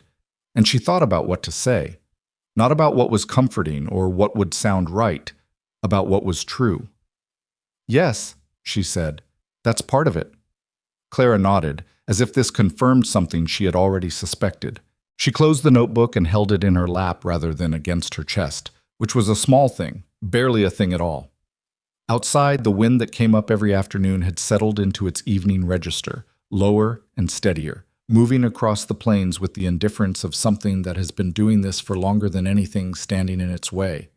But inside the kitchen, the bread was cooling on the rack, and the lamp was burning on the table, and 2 people sat across from each other in the warmth of a stove that had been broken and was now fixed, and the soup was gone, and the pastry was mostly gone, and none of it was perfect. None of it was the thing you might have imagined from the outside, but it was real, and it was warm, and it was here, which was, Beatrice thought, more than she had been able to say about most things in the last year. She cleared the plates. Clara carried her bowl to the basin without being asked, same as before, and went to her room with the notebook under her arm, and the door this time was left open a full inch, maybe more. Elias left for Marysville on Monday before the sun was fully up. She heard him in the kitchen at 4:30, the particular sound of a man trying not to wake a household, which meant boots set down carefully and the coffee pot lifted rather than slid. She lay in her room and listened and did not get up, because he did not need her witness to leave, and she had already told him everything she knew about what to look for. What happened in Marysville would happen, or it wouldn't, and her being awake at 4:30 was not going to change which. She did get up at 5 because that was when she got up, and she started the stove and found that he had left coffee in the pot, already made, still hot enough, which was the kind of small thing a person did without deciding to do it. She poured a cup and stood at the kitchen window in the gray dark and thought about what the records clerk in Marysville would look like, and whether Elias would know how to ask for what he needed without letting on how much he needed it. She thought he probably would. He was not a man who showed his hand. She made breakfast for Clara and the hands, and the morning had a slightly different texture without Elias in it. Not worse, just different, the way a room changed when you removed a piece of furniture you hadn't known you were orienting around. The men ate and went out. Clara ate her oatmeal with cinnamon, which Beatrice had been putting in since the first time she noticed, and read a school book she'd propped against the sugar bowl. The school book was about state capitals, which Clara had apparently been required to memorize, and was approaching with the methodical determination she brought to everything she thought was worth doing. "What's the capital of Ohio?" Clara asked, without looking up from the book. "Columbus," Beatrice said. "What about Vermont?" "Montpelier." Clara looked up. "You know them all?" "I know most of them," Beatrice said. "I had a boarder once who was a school teacher and quizzed everyone in the house at breakfast. For about 3 months. Did anyone else know them?" "One man knew them all, a retired postman. He'd been to most of them." She set the pan in the basin. "He said Columbus smelled like iron, and Montpelier was colder than it had any right to be." Clara looked at the book, then at Beatrice, then back at the book. But she was not reading anymore. She was thinking about a retired postman who had been to most of the state capitals, which Beatrice could see clearly from the particular stillness Clara got when something had caught in her imagination. She let it sit. The best things usually did better if you left them alone. Margaret arrived at 8:30 with the particular compressed energy of someone who had spent the walk over thinking about something and was going to say it. "Ellen Halloran was at the dry goods store yesterday afternoon," she said, putting her coat on the hook. "She was telling Ruth Cotter that Walt Greer came out here Sunday." "He did," Beatrice said. She was making the week's bread, first rise already done, working the dough now on the flour-dusted counter. "Ellen says Greer's been angling for that East Creek access for 2 years, before he bought the Tillman parcel." Margaret went to the basin and washed her hands. "She says her husband knows it, and half the town knows it, and nobody said anything to Elias directly because it's not their business." "Whose business is it?" Beatrice said. "That's exactly what I said to Ellen." Margaret dried her hands. "She said it was complicated because Greer has money in the town, loans out money. 3 of the merchants have notes with him." Beatrice pressed the heels of her hands into the dough. "So the town is being careful." "The town is being careful," Margaret said, "which means Elias has been fighting this without anyone willing to say plainly what everyone knows." She turned the dough. "He went to Marysville this morning." Margaret was quiet for a moment. "For the records?" "For the survey field notes on the 1873 deed, and to see Henderson. Henderson will charge him for the hour whether or not anything comes of it." "I know," Beatrice said, "but he needs someone with legal standing to file a formal objection before Greer can get the land office to issue a ruling. The delays have been working in Greer's favor. You stop the delays by making the next move before he can make his." Margaret looked at her for a long moment. It was not the look of someone assessing her. She was past that. They both were. It was the look of someone who had been keeping a house and a child and a struggling man together for 4 years, and had just heard someone articulate the shape of the problem in a way that made sense of things she had been trying to make sense of for longer than that. "You figured all that out," Margaret said not a question. "I had time to think about it," Beatrice said, "and I've seen this kind of thing before." She shaped the loaf and set it in the pan. "Not land, but the same principle. Someone using process against you instead of confronting you directly. It works because it's invisible. You keep fighting the paperwork, and you don't notice that the paperwork is the weapon." Margaret sat down at the table. She had the look of someone who needed to sit down, not from tiredness, but from something being rearranged. "He hasn't told anyone in town about the extent of it," she said. "Not even me. Not the whole shape of it." "I know," Beatrice said. "He told me because I asked." "You asked?" "I asked him directly after Greer left, and I didn't give him the option of deflecting." She covered the bread pan with a cloth and set it near the stove.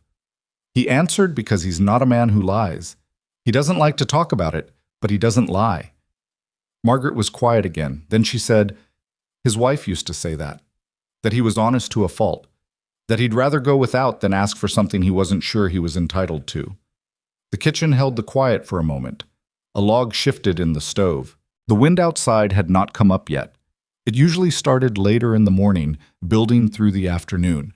And without it, the countryside around the house had the particular deep silence of a cold, clear day.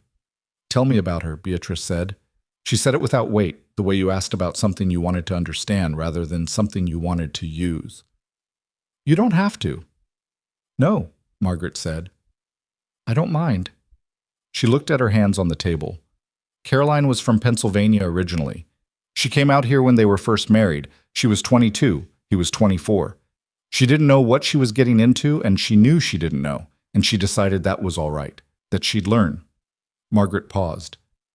She learned fast, faster than people expected. She was funny too, dry, the kind of funny where it sneaks up on you. And she was stubborn. Elias is stubborn, but she was stubborn first, and she'd remind him of that when it was relevant. "What happened?" Beatrice asked. She kept her voice even, the way you kept your voice even when you were asking about something that was not yours to mourn. "Fever. The summer Clara turned 4. It came fast and it moved fast, and by the time Dr. Cotter got here, there wasn't much left to do." Margaret pressed her lips together for a moment. Elias didn't sleep for 3 days after, just worked, cut fence, cleared brush, fixed things that didn't need fixing.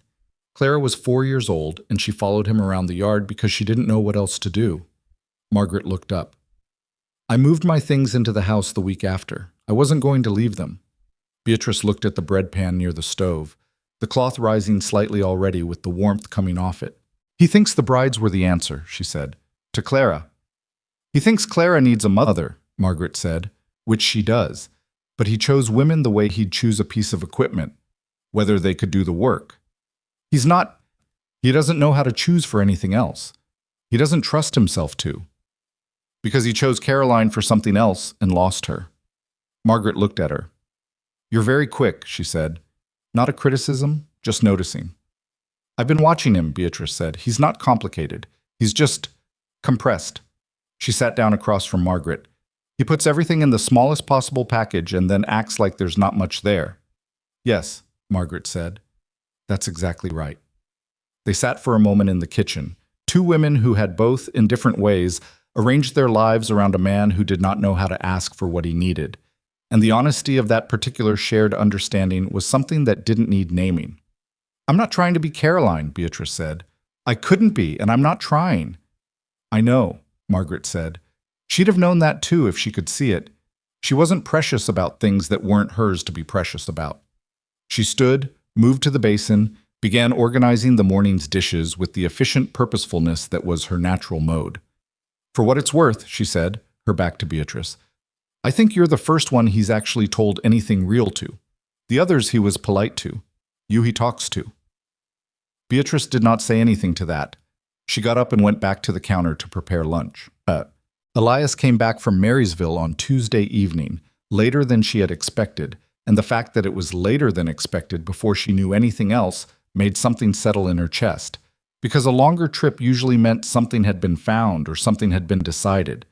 He came in at the back door, which he always used, and he set his hat on the hook and stood at the basin and washed his hands with the particular thoroughness of a man washing off a long day. And when he turned around, he looked tired, but not the compressed, anxious tired she'd been seeing for weeks around the East Quarter. Something had shifted. "Henderson found the field notes," he said. She set down the knife she'd been holding. "The original surveyor's field notes?" Bound in with a set of township records that were filed separately from the deed itself. Henderson knew to look there. He'd done it before, he said, on a similar case in the next county over. He sat down. "The notes have measurements from 4 reference points. The old mill, which is gone, but also the creek bend itself, the physical bend of the creek, which hasn't moved, and 2 post placements that were recorded by exact measurement from the road junction." He paused. "The boundary line in the field notes puts the creek access 4 feet inside my fence line on the side I've always claimed." 4 feet, she said. 4 feet and 11 acres of grazing." He looked at his hands. "Greer's 1871 survey was done from the mill only. 1 reference point. When the mill burned, the survey became unanchored, the way you said. Henderson's filing a formal objection with the state land office in Topeka, not the county office, which is where Greer has had the delays running, but the state office directly. Greer can't manage delays at the state level the same way. She sat down across from him. How long will it take? Henderson says 3 months, maybe 4. But Greer can't act on the boundary claim while the state review is open, which means the East Quarter is protected until the ruling. He looked up at her. It's not over, but the position is different now. Yes, she said. It is. He looked at her with the expression she'd been seeing more often now, the one she couldn't entirely classify, somewhere between recognition and something more complicated, something that was still working itself out. You knew to look for the field notes, he said. I guessed, she said. It wasn't a certainty. You guessed right. I've guessed wrong before, she said. I guessed wrong badly enough that I lost a building over it. He was quiet for a moment, then, tell me about the boarding house. She looked at him.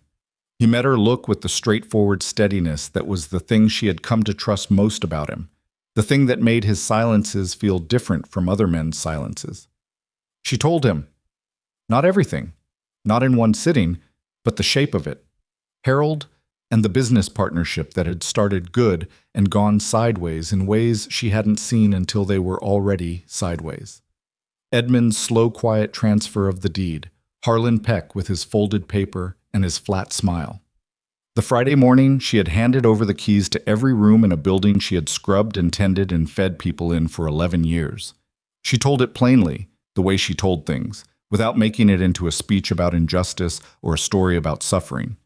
It had been both those things. But it had also just been what happened, and what happened was a set of facts, and you could look at a set of facts without drowning in them if you'd had enough time and enough distance. He listened the whole way through without interrupting. This was something she had noticed. He was a man who did not interrupt. He waited until you were fully done, and then he spoke. And he spoke about what you had actually said rather than the nearest topic it had reminded him of. You should have had a lawyer when the transfer started, he said.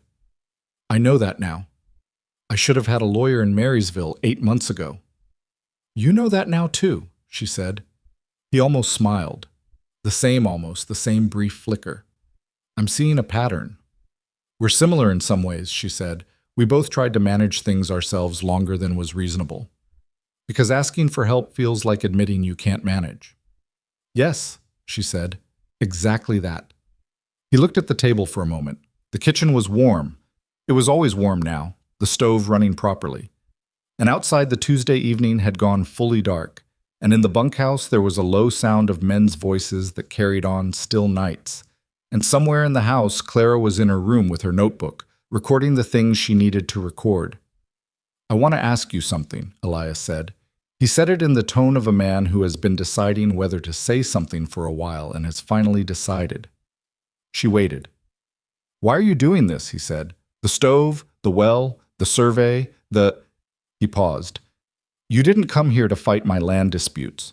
You came here because you needed a place to land. You could have kept your head down and done what the arrangement required and nothing extra. She thought about how to answer this. She could give him the practical answer, which was true. She was doing it because the ranch needed it done, and she was here and capable of doing it. She could give him the strategic answer, which was also true. She was doing it because her position here was more stable if the ranch was more stable. Both of these were honest, but they were not the whole answer. I've been building things my whole life, she said. I built a kitchen in my first marriage that became a boarding house. I built a boarding house from 1 room to 14. When I lost it, I didn't stop being the kind of person who builds things. I just stopped having a thing to build. She looked at the stove. I got here and the stove was broken, and there was a child who kept a record of every woman who'd left, and there was a man who was being managed out of his own land by someone who counted on him not knowing where to look. She paused. I know how to fix a stove. I know about survey documents. I know how to feed people until they stop being afraid of you. She looked at him. It wasn't a decision. It was just what I knew how to do. He was very still. I'm not asking you to be grateful, she said. I'm telling you why. I am grateful, he said. That's not... He stopped. Started again. That's not what I was going to say. She waited. I was going to say that I've been expecting you to leave, he said. Every morning I've been expecting it. And every morning you're still here and you've done something else. And I keep waiting for the moment where it turns out I was wrong to hope, and it hasn't come, and I don't know what to do with that. The kitchen was very quiet. I'm not planning to leave, she said. For the third time she had said it. The first two times had been statements. This time it was something slightly different. He looked at her. Whatever he was about to say, he thought better of it and said instead, "Good." One word, flat, precise, said exactly the way he said everything, as if it had been chosen carefully and was exactly what he meant. She stood and went to check the stove. She did not trust herself to keep sitting there for another moment without either saying something she wasn't ready to say or doing something she wasn't ready to do, and the stove needed checking anyway. She opened the damper and looked at the drawer and closed it again. "I'll make dinner," she said. "All right," he said. Neither of them moved for another few seconds. Then he got up and went to wash his hands again, unnecessary, and she got the pan from its hook, and dinner got made the way dinner always got made, which was the only way forward when you did not know what else to do. The traveling merchant arrived on a Thursday, 2 weeks later. He came down the road from the north in a covered wagon she heard before she saw. The particular rattle and creak of a wagon loaded heavier than its springs preferred, with a mule who had opinions about the pace. He pulled into the yard with the practiced ease of a man who had been pulling into yards for decades and had developed a reliable system for assessing whether this was a yard worth stopping in. She was on the porch. She had been helping Clara with schoolwork at the porch table. Clara's schoolroom was a one-room building 4 miles down the road, and the teacher, a young man from Ohio, sent work home with the older students on Thursdays. Clara was working through a set of long division problems with the focused intensity of someone who has decided to defeat the subject through sheer willfulness. The merchant climbed down from the wagon with the care of a man whose knees had decided they were older than the rest of him. He was somewhere past 60, with a face like a well-used saddle, and he looked at the porch and the house and then at Beatrice with the quick cataloging look of someone who met a great many people and had a system for sorting them. Then he stopped. Not stepped back, not startled, just stopped. The way you stopped when something didn't match what you expected and you needed a second to reconcile it. "Beatrice Holloway," he said. Not a question. She looked at him more carefully. The face, the way he stood, the set of his shoulders, something familiar at a distance. "Gus Merritt," she said. He grinned, which rearranged his face entirely. 11 years, give or take. 12, she said. "You came through Callaway County when I had the second floor just finished. You sold me a set of copper pots. Still use them?" "I left them behind," she said. "Long story." He came to the porch steps and looked at her with the frank assessment of old acquaintance, the kind that was allowed to notice things. "You look the same. Maybe a little more resolved about something." "I've been told that," she said. Clara was watching this exchange with her pencil held very still over her long division, which was the posture of a child storing information. "This your place?" Gus asked. "My husband's ranch," she said. She said it the way she had been practicing saying it in her head, simply, without qualification, because the qualification was nobody's business, and because she had decided sometime in the second week that this was where she was, and where she was where she lived, which made it hers in the way that mattered. Gus looked at the house, the yard, the barn, the line of the horizon. "Good piece of ground," he said. "Good layout." "It is," she said. "Come in. I'll make coffee. What are you carrying?" "This time of year, winter goods mostly. Wool, dried goods, some tools. Got a set of kitchen knives from a Sheffield maker that are better than anything this county usually sees." She was already thinking about the kitchen knives, which were a problem she had been noting since the first week. The ones in the current kitchen were old and uneven, and one of them had a handle loose enough to be a hazard. But she let that wait. He came inside. She made coffee. He sat at the kitchen table and drank it, and looked around the kitchen with the eyes of a man who had been in a very large number of kitchens in his career and had opinions. "Different from the boarding house," he said. "Very. But the same smell." She looked at him. "Boarding house always smelled like something good was happening," he said. "This does too." He wrapped his hands around his cup. "People used to talk about your place, you know. Travelers, merchants. I heard it in 3 counties. Woman in Callaway County, Runs the best table in western Missouri. People plan their routes to go through. She turned back to the counter. That was a long time ago. 12 years isn't that long, he said. What happened to it? She gave him the short version. He listened without interrupting, same as Elias had, but his response was different. Less still, more reactive, his face moving through the story in visible ways. Harlan Peck, he said, when she was done. Fat man? Good coat? She turned around. You know him? Know of him. He runs the same game in 3 counties that I know of. Finds a business that someone built without a lawyer and moves in through the deed. He shook his head. I heard about a mill operator over in Jasper County last year. Same thing. Is there anything that can be done? She heard herself ask it and was faintly surprised. She had told herself she was done with that chapter, but apparently some part of her was still keeping accounts. Gus shook his head. Probably not after this long. Harlan's careful, gets the paperwork right. He looked at her steadily. But he's got enemies. A man like that always does. Someone will return the favor eventually. She thought about Harlan Peck's flat smile in his folded document and decided that was probably true and that it was enough to know. Elias came in from the yard at noon and found a stranger drinking coffee at his kitchen table, which he took with the measured equilibrium he brought to most surprises. A slight pause at the door, a reading of the room, a decision made. Beatrice said, "This is Gus Merritt.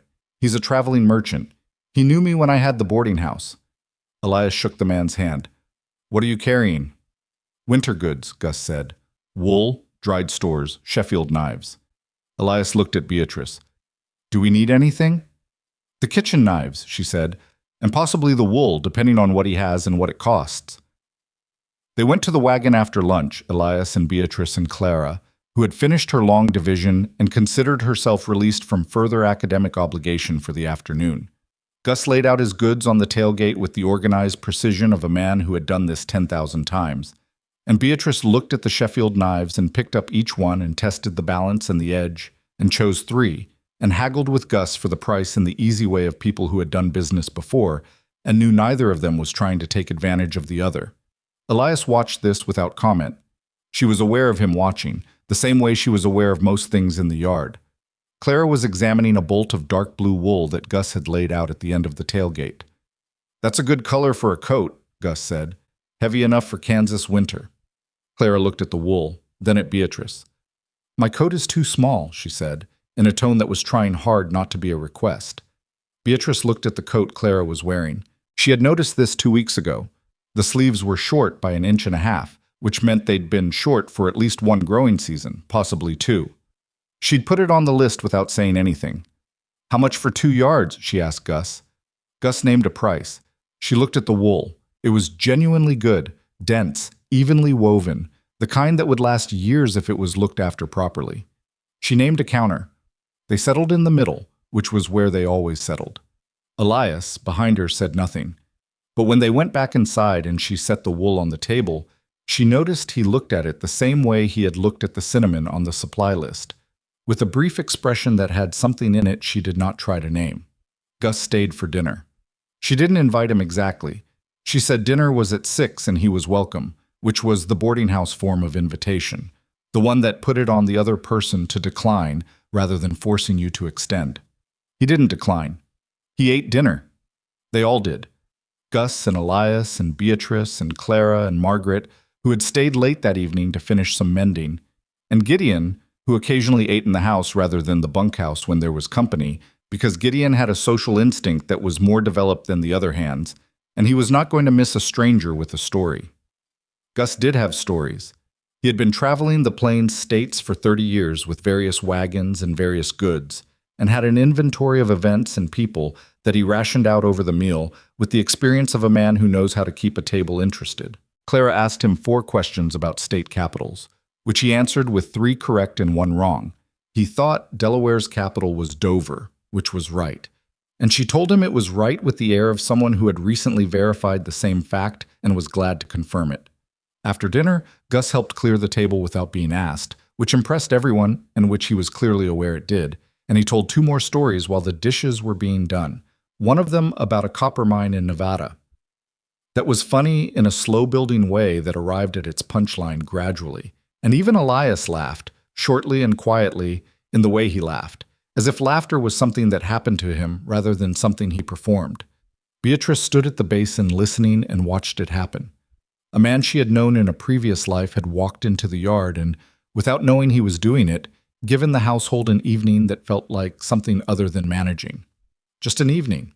Just stories and food, and a child asking questions, and a man who almost never laughed, laughing. She filed it under the category of things she had not expected and did not know how to value yet. Just left the next morning after coffee. At the wagon, before he climbed up, he looked at her the way he had looked at her on the porch, assessing, recalibrating, deciding something. "You built something real in Missouri," he said. "Took 20 years and someone took it from you in a week." "Less than that," she said. "You'll build something realer here," he said. "I can see the foundation." She looked at him.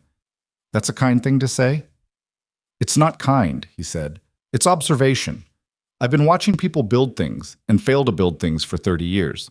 I know which one I'm looking at." He climbed up with the care of his knees. "I'll come through again in spring. I'll want to see how those Sheffield knives are holding up." "I'll tell you honestly," she said. "You always did," he said, and clucked to the mule, and the wagon went back down the road the way it had come, rattling and loaded and unhurried. She stood in the yard and watched it go. Elias appeared at her shoulder. Not close, a few feet, the distance of someone who had come to stand near but not to intrude. "He said you were known in 3 counties," he said. "He told you that?" "Last night, after you'd gone in." He looked at the road where the wagon had disappeared. "He said people planned their routes to pass through Cowboy County." She didn't say anything. "That's a real thing to have built," he said. "It was," she said.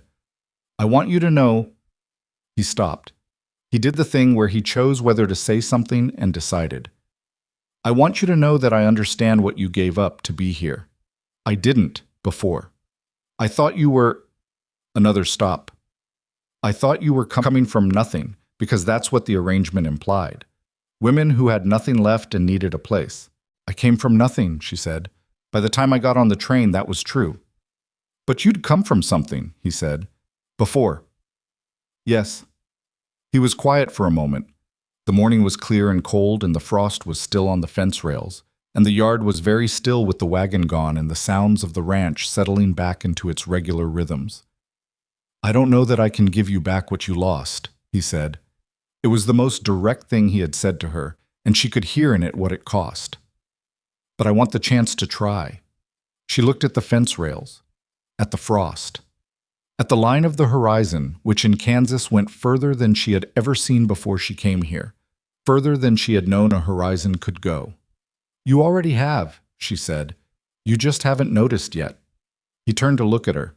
She was still looking at the horizon. "I'm going to check the east quarter," he said. "The new wire came in with Gus's order. I want to get the corner section done before the ground freezes harder." "Take Gideon," she said.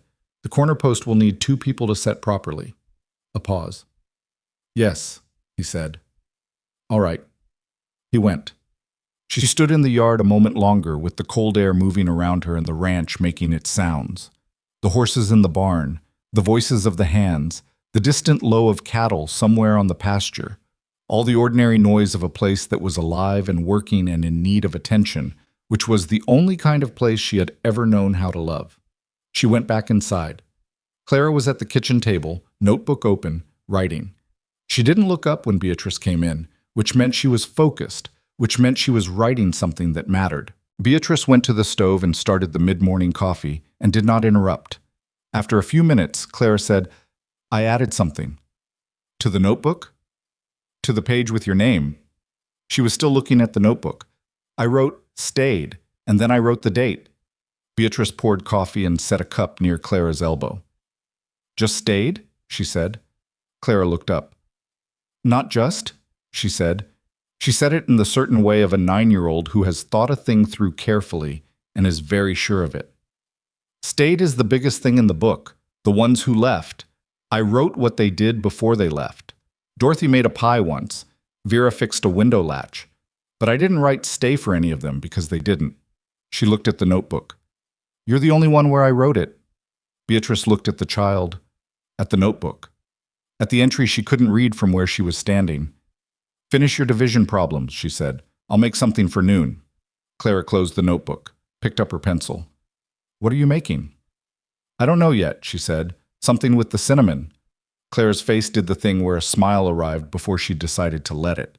Small, quick, almost gone before it came. Okay, she said, and went back to her numbers.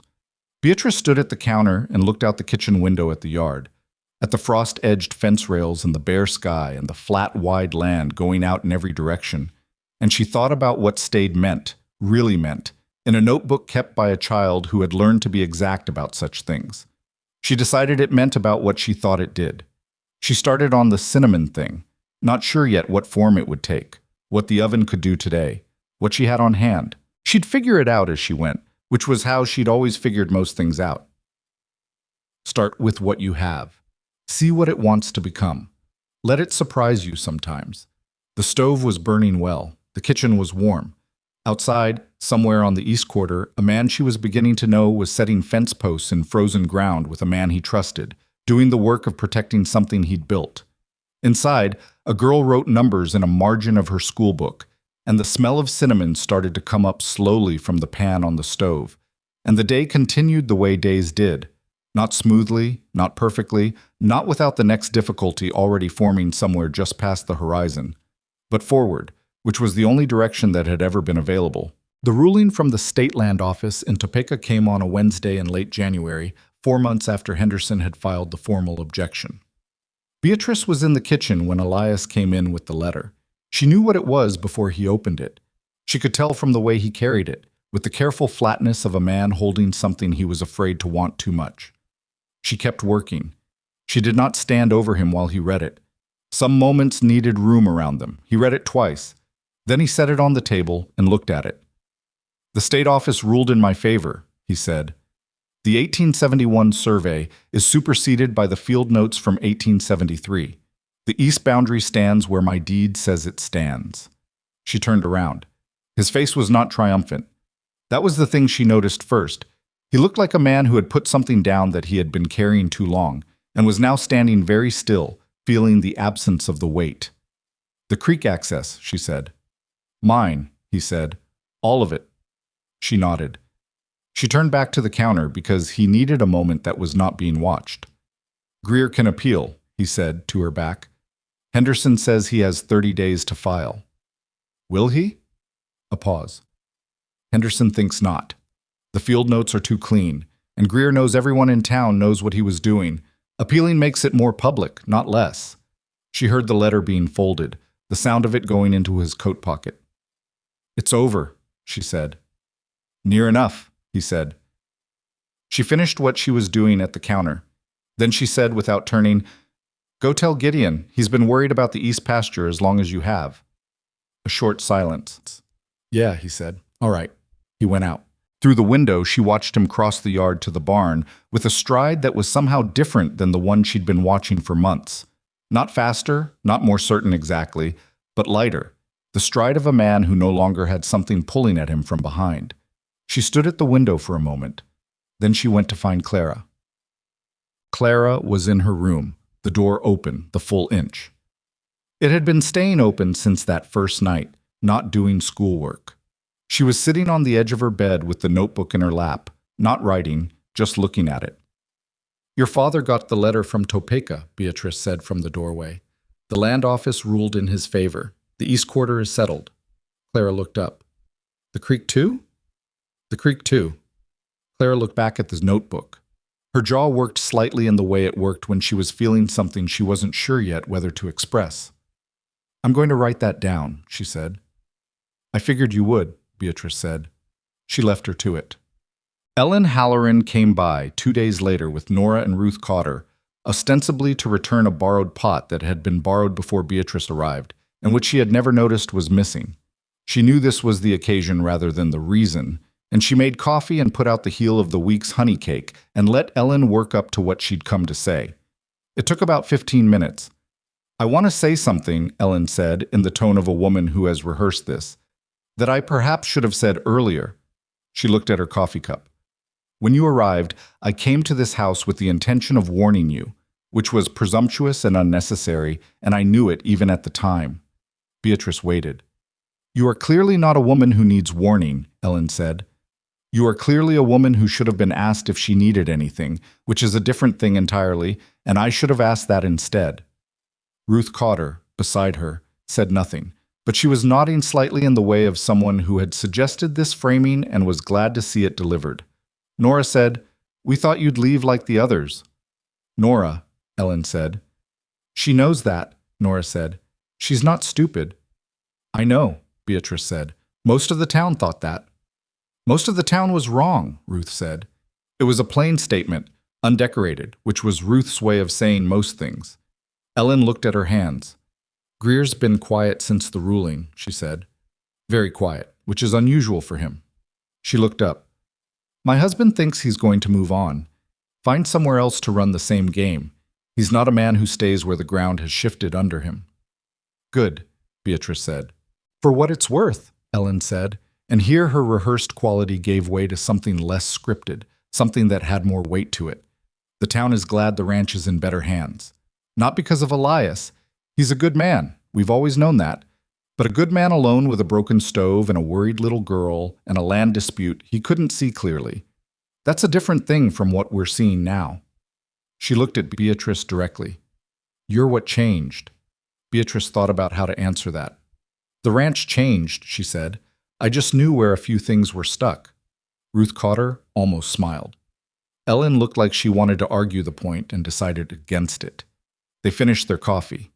They left with the warmth of women who had arrived as observers and were leaving as something closer to neighbors, which was not a small thing in a place where neighbors were the entire shape of your social world.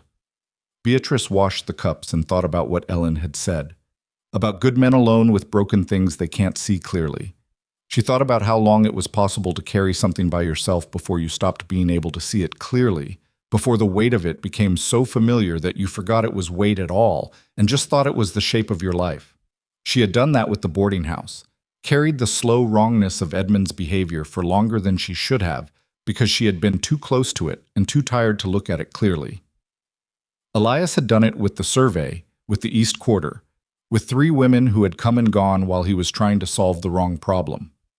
The thing about being seen clearly by someone who is not you is that it requires you to trust them with the looking. That was the hard part, not the problems themselves.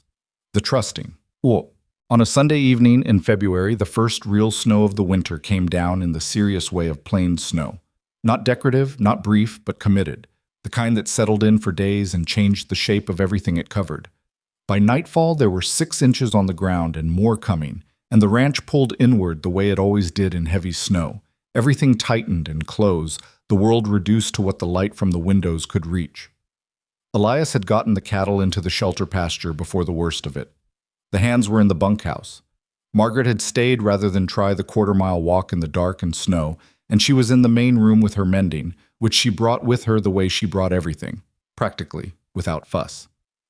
Clara had fallen asleep at the kitchen table over her geography book, her cheek on her hand, her braids, which had, over the past 2 months, been getting done properly every morning, sometimes by Beatrice, sometimes by herself with better results than before, fallen slightly sideways. Elias carried her to her room in the careful way of a father who had been carrying sleeping children long enough to have a system, and she did not wake. Beatrice banked the stove for the night.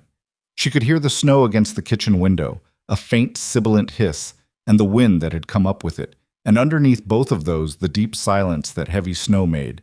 Not the absence of sound, but a different kind of sound, muffled and thick. Elias came back to the kitchen.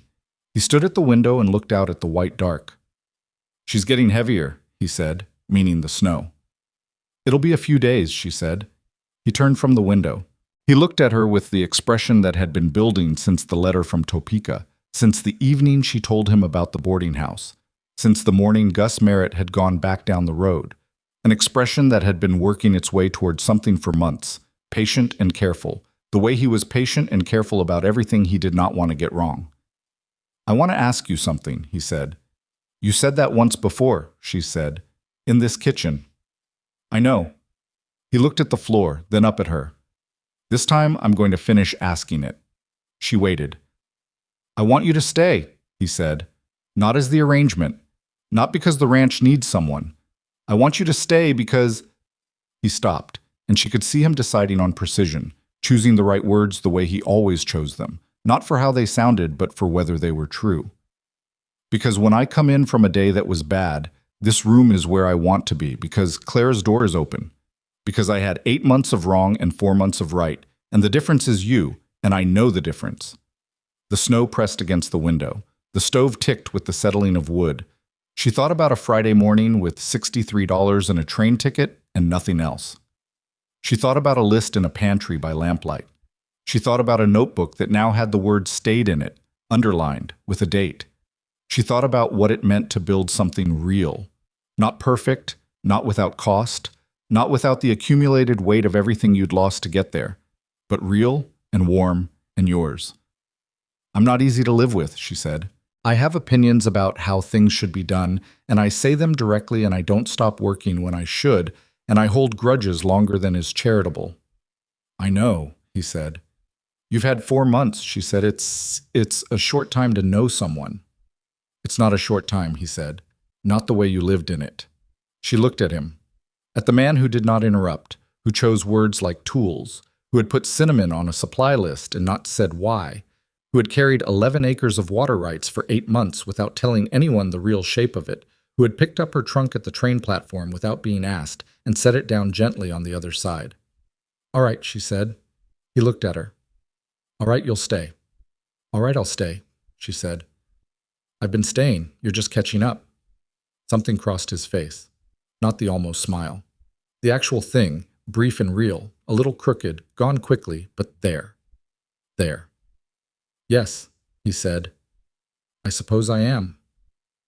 Outside, the snow kept coming down on the Kansas plains the way it had always come down, indifferent and enormous, and not caring what it covered, not caring what was underneath it, surviving or not, holding on or not. But the stove was burning and the window held the cold outside, and in the main room Margaret's lamp cast its steady light over her mending and down the hall. Clara slept with her notebook on the table beside her, the page open to the entry that said stayed with a date, and underneath the date, in the handwriting of a child who was precise about what she wrote and careful about what she meant, and didn't leave. That was the whole of it, not a grand resolution, not a ceremony or a speech or a moment anyone outside that kitchen would have recognized as the turning point it was. Just 2 people in a warm room in a snowstorm, one of them stubborn, incapable, and scarred in ways she had stopped apologizing for. One of them honest and compressed and slowly, carefully, learning to trust that some things you built for long enough became things you could live inside. What Beatrice Holloway knew, by the end, was this. The world would take from you. It would take the things you built and the people you loved and the ground you thought was solid under your feet.